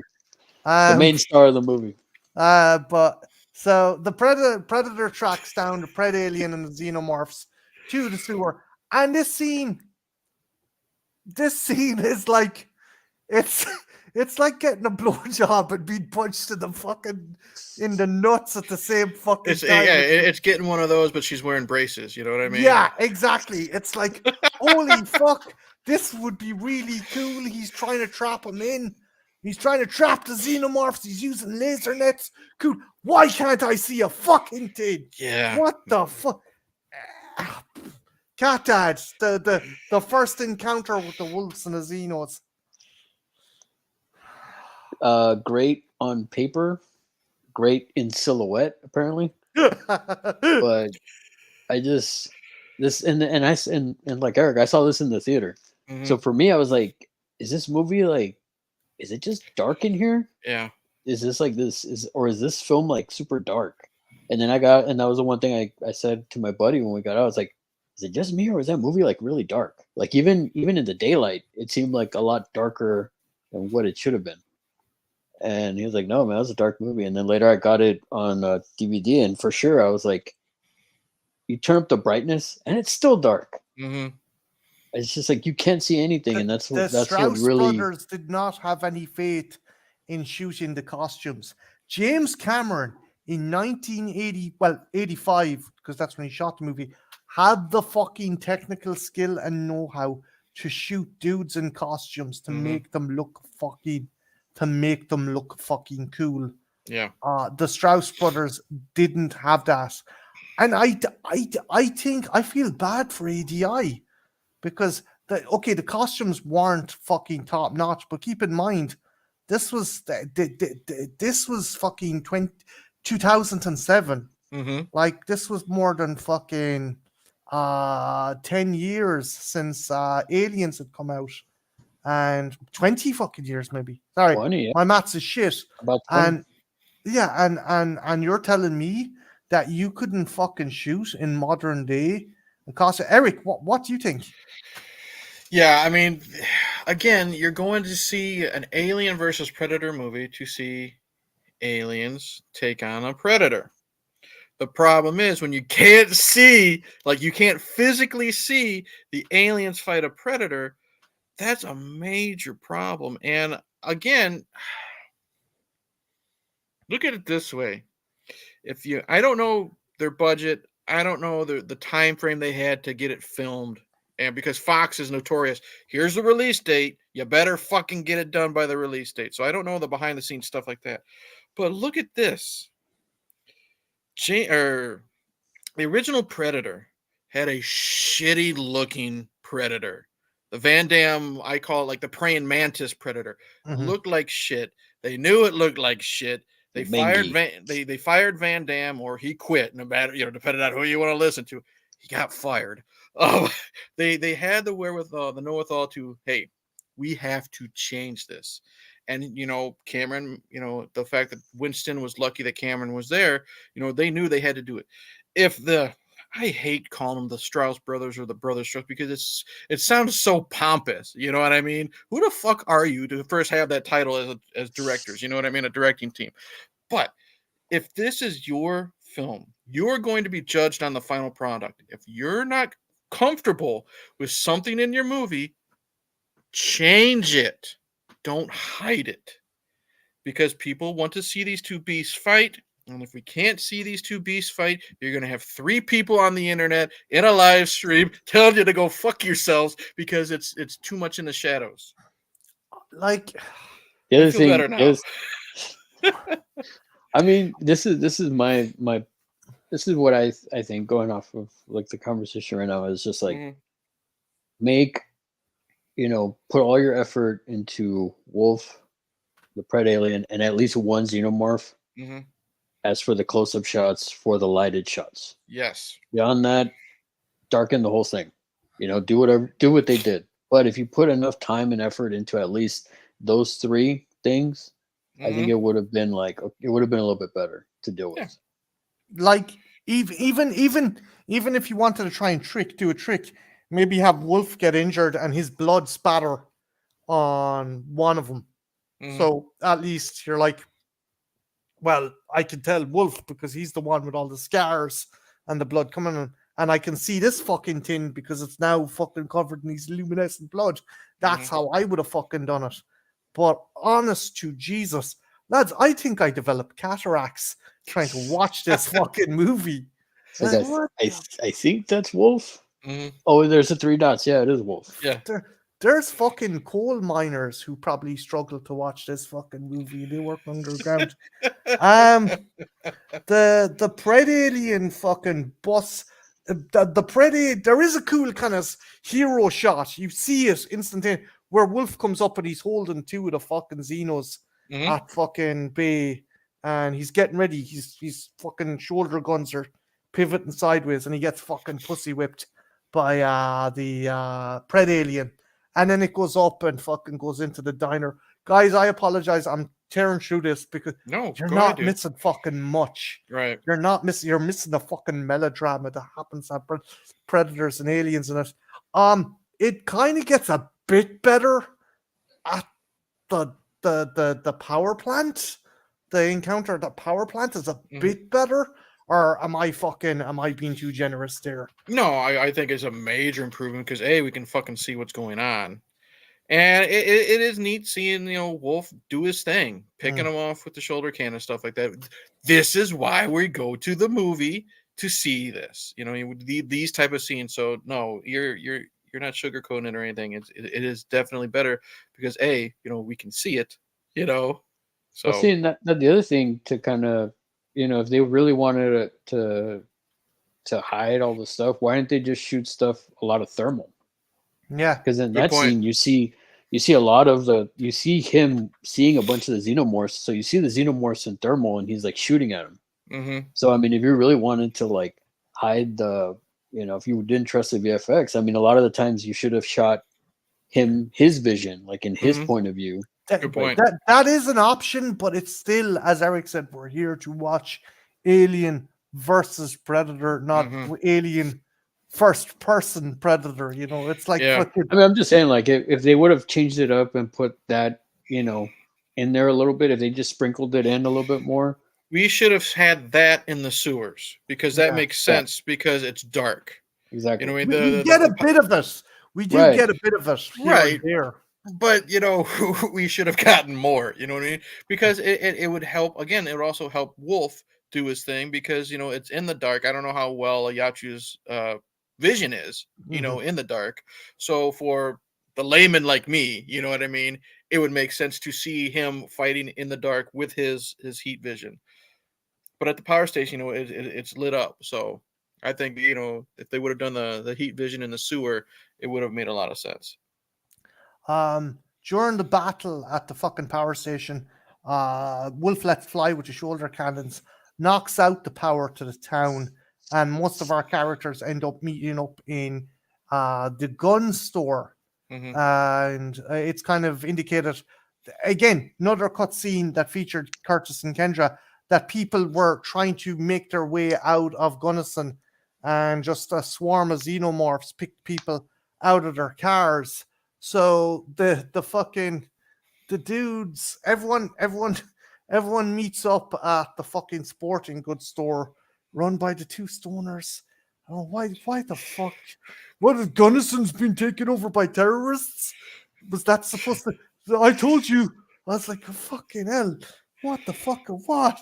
Why movie? Now remember, Marty, this was your idea to talk about Requiem, so you have no one to Yeah, blame but yourself. no. I'm not. Look, again, I was like, there's some moments that are like, quote unquote, supposed to be funny, and I'm just busting balls. That's all. No. Yeah, I get you. The Strauss brothers really wanted to do their aliens attack scene. So the National Guard arrive, and their heart was in the right place, but again, I think it was poorly executed. Eric, what do you think of the attack on the National Guard?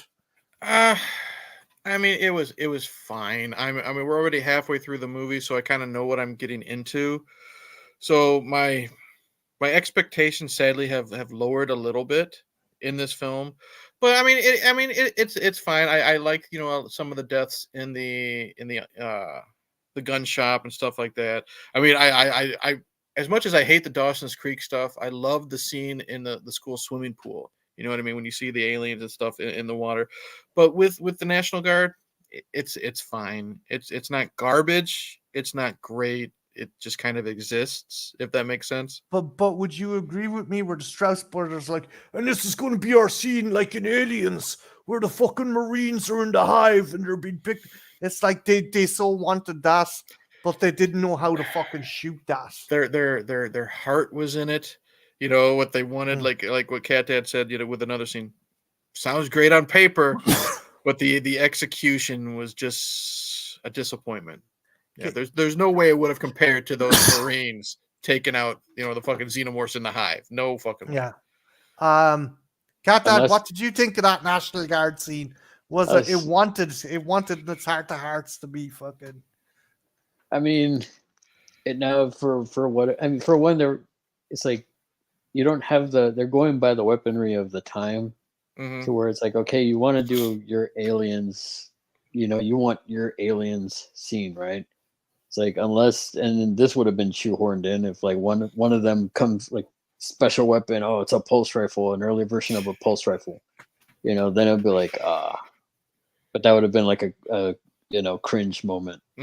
But there's no, they weren't going to do it. I mean, unless there was like some guy that like, went down like Hudson. Now, if they would have had a guy like that just kind of like was just going down, and then he just goes down in a blaze of glory, then I'm like, oh, that would have been cool. But at that, I was just like, nobody cares. They're just there to die.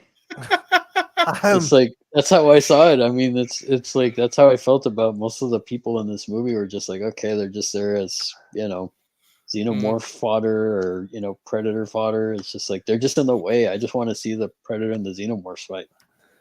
So the survivors get word, and they're like, they're like, where is everyone? And they find an APC, and Kelly, who's a helicopter pilot, for some reason is able to drive a fucking APC. Sure, why not? So they end up splitting up because same difference. Yeah, shit. Sure. it's got a steered wheelie kind of thing. No, fucking doesn't. It's got a control stick. So they end up splitting off. One group goes to Gilliam Circle, where apparently the military's going to do a pickup because the army doesn't like, the government don't like people, and the other crowd go to the hospital, and there we find out what the Pred Alien special power is. Do you know what, Eric? I'll give you a reprieve, and I'll let Catdad fucking Okay. discuss this. Catdad, the belly bursters, and the Pred Aliens tusks being a kind of semi face hugger appendage. What did you think of that?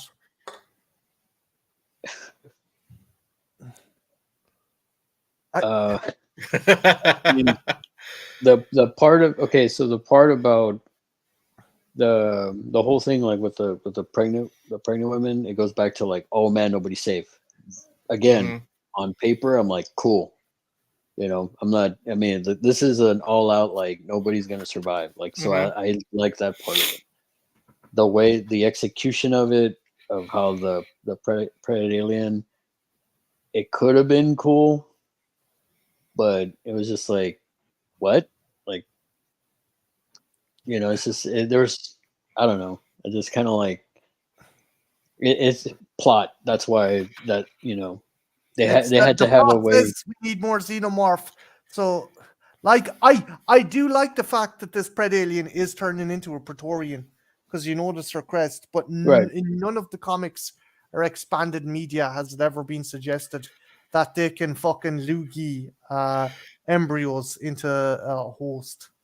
That's what I didn't like. I mean, again, I think they're now going from, they're just going to shock value now. You know what I mean? Let's why the fuck not have some, you know, did it have to be a pregnant woman? It could have been anybody. It was just the shock value, like, oh shit, they went there, and there was no meaning behind it. You know what I mean? Right. The other weird thing is, like, really, there's like that many pregnant women in the same room, like in a row. Like, if I'm remembering correctly, I think it was implied because of the power station going down, that all the women kind of went to the hospital just because it was safe or some shit like that. But correct me if I'm wrong. I mean, I didn't, as weird as it was. I mean, you know, how else does a face hugger, you know, impregnate them? You know, you see the eggs go down the throat. Correct me if I'm wrong. Wasn't there multiple eggs going down her throat? Yeah, it was. And that was never. We got 3 or 4 belly bursters. Yeah, that was not established in the lore. If it was one egg, I would have bought it. You know what I mean? Because we know one face hugger, one egg, face hugger then dies. You know, that's its life cycle. And again, okay, fine. The Pred Alien can impregnate people. Why the fuck not? I'll run with it.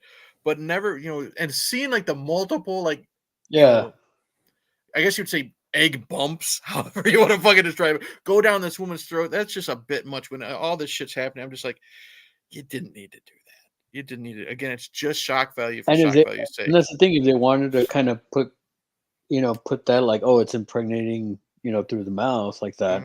It could have done one and then done another one. Yeah.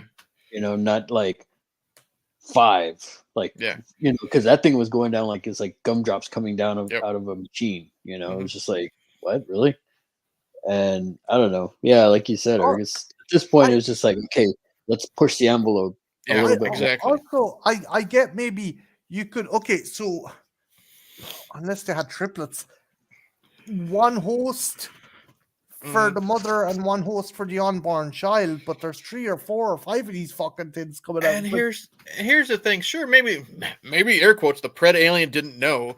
And we don't know how far along this woman was, pretty far along, but would that unborn child even have, you know, be healthy enough to be a host for an alien? You know what I mean? I mean, that's something how I looked into, you know, the mom itself, but then, you know, it's just so confusing and unnecessary. Just way too many questions in this one scene for me. And then with the logic of like a face hugger dies right after, well, this Pred Alien should have just keeled over, right? Yeah, like, or at least gotten weaker. Yeah. Or it literally should have just killed over after like impregnating. I don't know how many, shooting out. I don't know how many of those eggs into each like pregnant lady. You know, I would have accepted if they egg morphed fucking people. You know, I don't know if you guys seen it in Alien where Dallas is turned into an egg. Yeah, I've seen the deleted scene. Yeah. Yeah. Mhm. If that would have made more fucking sense. But our heroes go to the hospital anyway to get the fucking helicopter. Pred alien follows them. Our predator wolf follows them there to take out the pred alien, and we get one last kind of battle between the humans, the predator, and the pred alien. Eric, what did you think of the last kind of battle? Did it redeem itself somewhat, or was it still a fucking mess? Or Are we including how the government cleans up everything in this scene? yeah, we'll fuck Okay. that in there as well. Okay. Yeah. All right.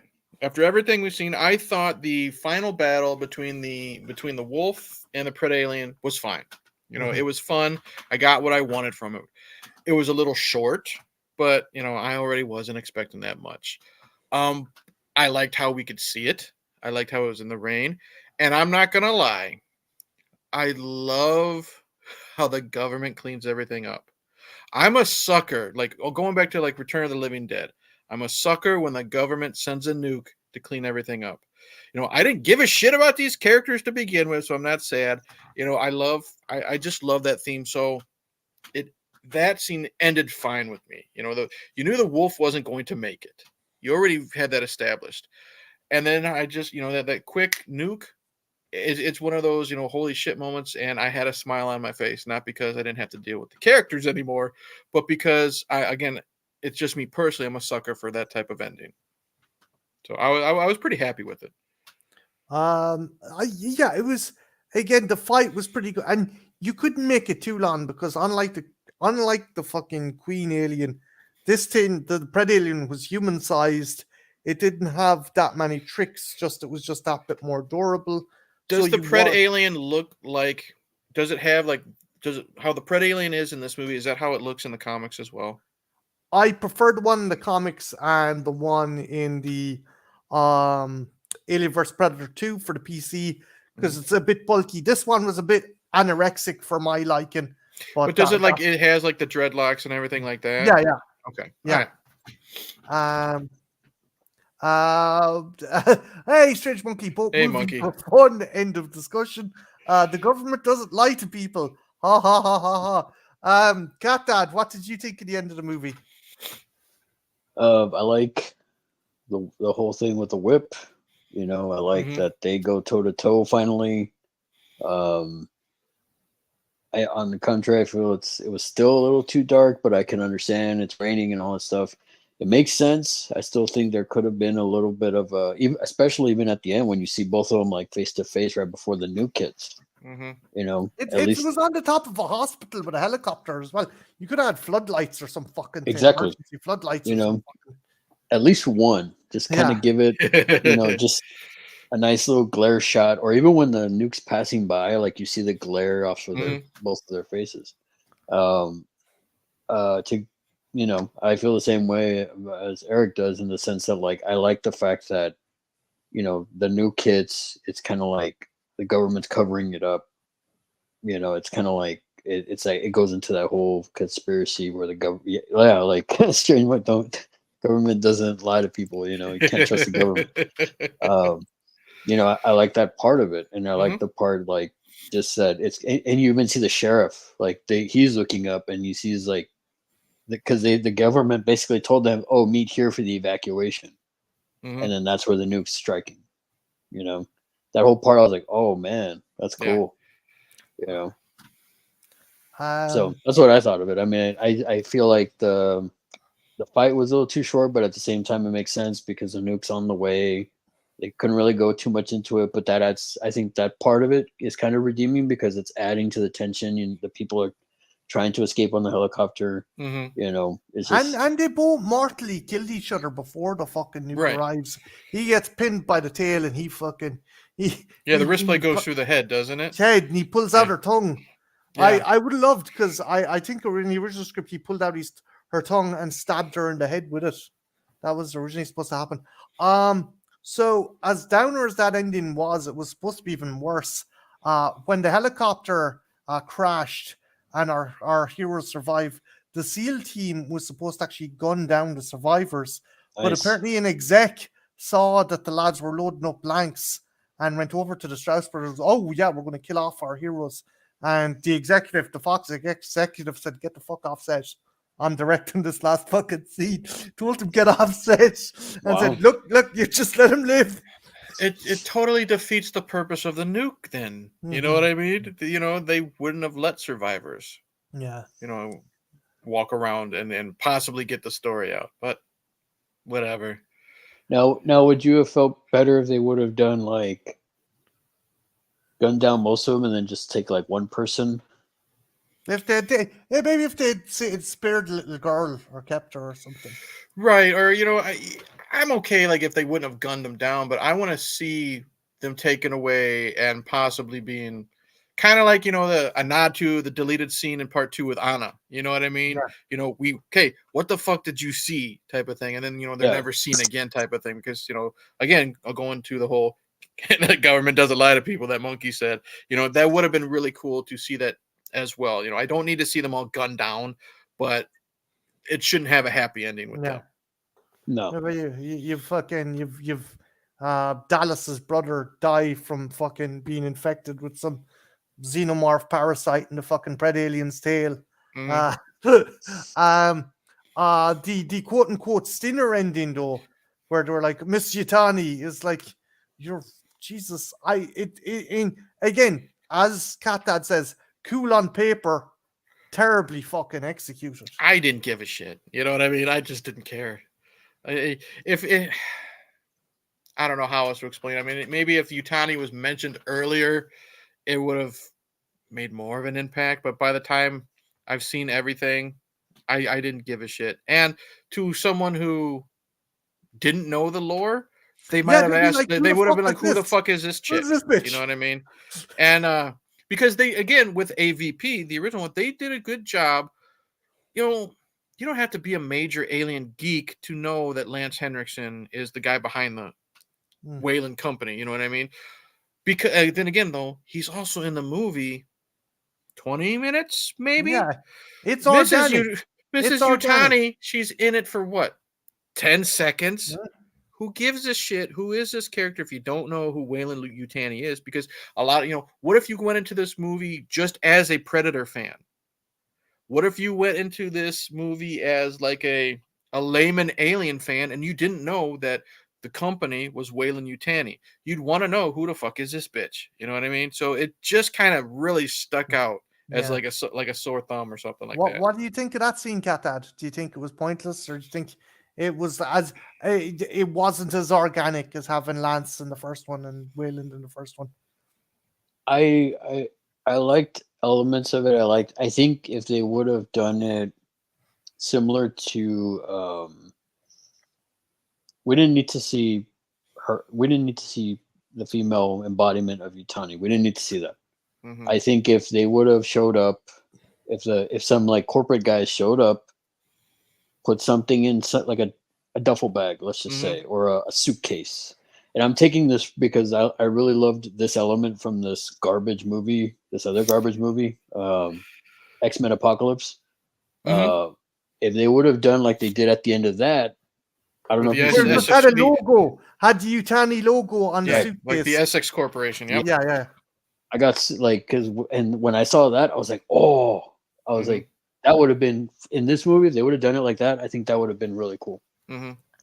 Like, I think that element in that, just seeing Yutani, and then it would have been like, oh, what's Yutani? For the people that don't know, they can go and look and find out, like, oh, wow, that's the geeks like us would have loved it. Yes, exactly. Her in there, shoehorned in. Yeah. At the end of the day, guys, I think Strange Monkey said it best. Both of these movies are fun. Mm-hmm. You're not getting Shakespeare, lads. Right. You're not getting fucking the original Alien. You're not getting the original Predator. This is bubblegum fun. Yeah, absolutely. I'm going to ask you one more question. I'll let you plug your stuff and let you go because I kept you way longer than I intended. Apologies. Oh, it's all good, man. Yeah. Would you like to see, now that Disney have it, would you like to see another go at an Alien versus Predator crossover, or do you think that ship sailed? Catdad. I mean, if you look at the results of Prey, I would say, well, how about this? I'll say I'll wait for Romulus to come out Mm-hmm. because I know on the Predator side, Prey was amazing. I love that movie.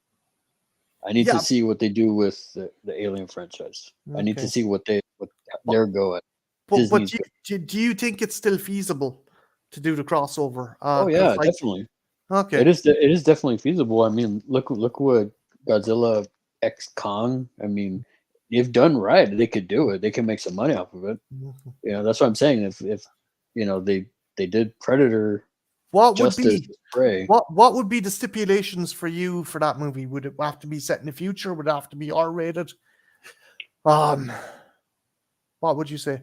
I mean, it definitely has to be a legit drag out R-rated Alien versus Predator, not completely dark to where you can't see anything. I mean, I mean, even in Prey, man, you see the feral predator, you know, and that's Mhm. you know they got, and that's the other thing I didn't mention in these movies. I feel like the roar of the predator was not the same.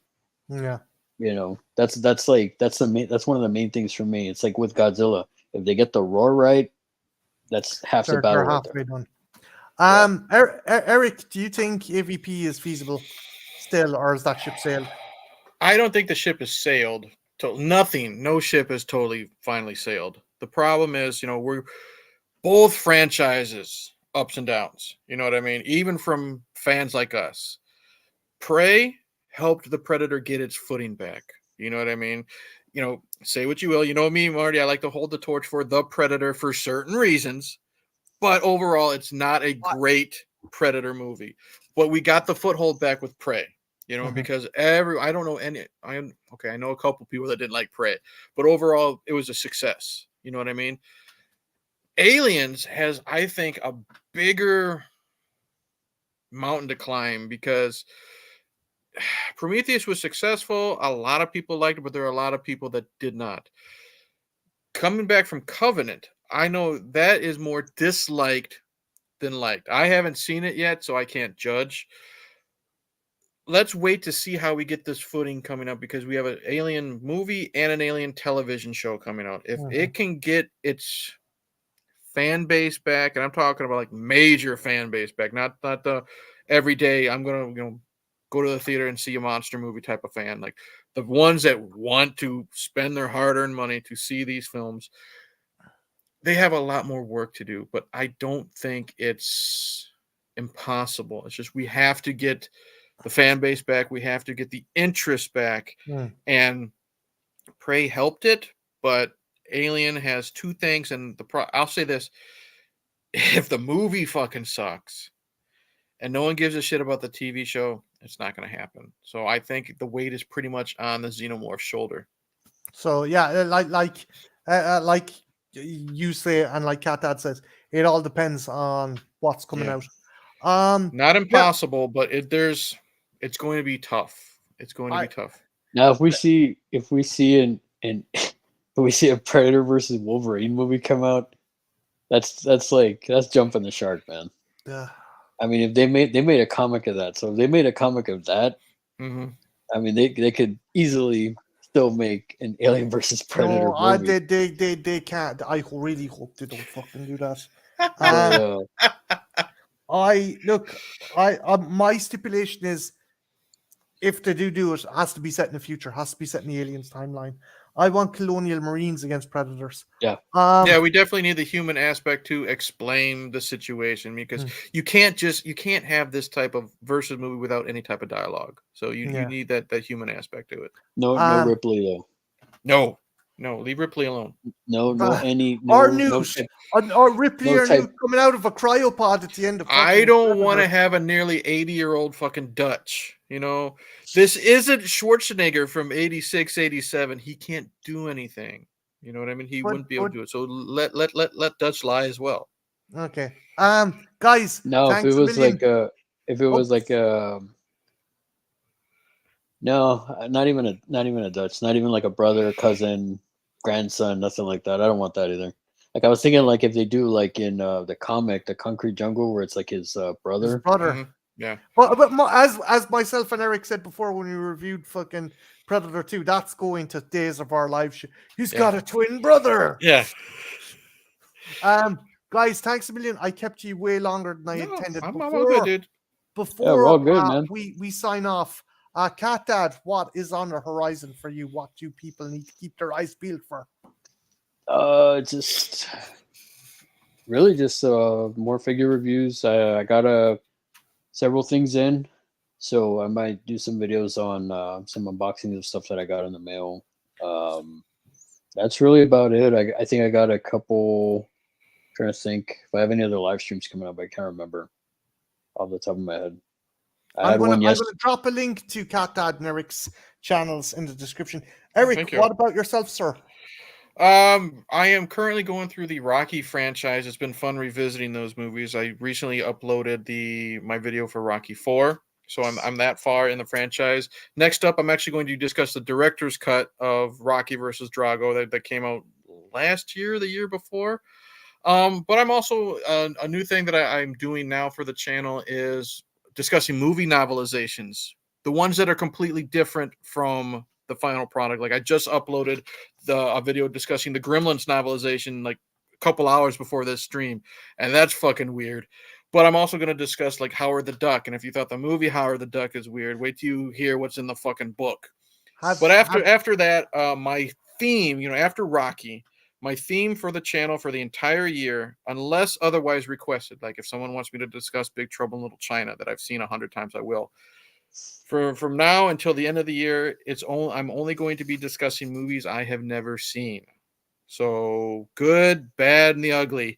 If someone says, "Hey, have you seen this movie?" Nope. I'll discuss it. I still want you to check out the Relic Band because that is actually on the list. I have a list going, and the Relic is on it. It's going to be coming up after a few requests, but that'll happen. And then 1 week from tonight, as of this recording, I'm getting back into my interview series. I've already interviewed independent pro wrestler Gavin Alexander, learning about his life on the road and stuff with pro wrestling. I've interviewed Derek Hoover from the Yesterdays podcast. It's Marty, you would love this podcast. It's a retro 80s and 90s podcast about toys and television show and stuff like that. And it's adult humor. You know what I mean? So you would really like that. But a week from tonight, I'll have my buddy Whitey the White Guy on. He's the man that got me into YouTube. A buddy of mine that I've known for over 25 years. So I'm going to interview him. Weird interviewing my fucking friend. And then 2 weeks from tonight, I'm getting back into interviewing wrestlers. I'm actually going to interview Madman Pondo. He is a legend in the deathmatch wrestling circuit. He's been wrestling since the late 90s. He literally just got back from a deathmatch tour Japan. He's been in horror movies. He's a podcaster. He's got a lot of fucking stories, and it's going to be a lot of fun. That should be cool. I'll be interested if you do a review of the novelization of Predator, because heard about that. No, if I can find it. I mean, I'm scoping out eBay. I mean, I think I've got like the novelization of Poltergeist. I'm watching the novelization of Aliens and Alien 3 on eBay currently right now, but I'm not paying fucking $20 for it. I'm gonna, $10 is kind of like my limit for 20-year-old, 30-year-old fucking novelizations. You know what I mean? And I'm only gonna discuss them if they're really different. Like I discussed Twilight Zone, the movie, or I read that novelization. The only difference is Vic Morrow's a bigger racist, and that's it. So there's no point in making a video out of that. But I'll look for the Predator novelization if it's out there. All I'm going to say is Predator in Fox form. And you're going to be like, what? The novelization is fucking weird. With that, I just want to thank these guys again. And I want to thank everyone who's in the chat. Strange Monkey, Creepy McGee, Dice, Cara of Horror Retrospective, Master of Fear, Cara, Jason Callan, Monty G, Mike, American Werewolf in New Jersey, Dice, and of course my gorgeous girlfriend, who's just said that she doesn't wear braces, so I don't need to be worried. With that, I'm going to bid you guys adieu, but make sure you check out these two sexy bearded motherfuckers' channels. With that, have a good one, guys, and bye now. Cheers. Bye, guys. Bye.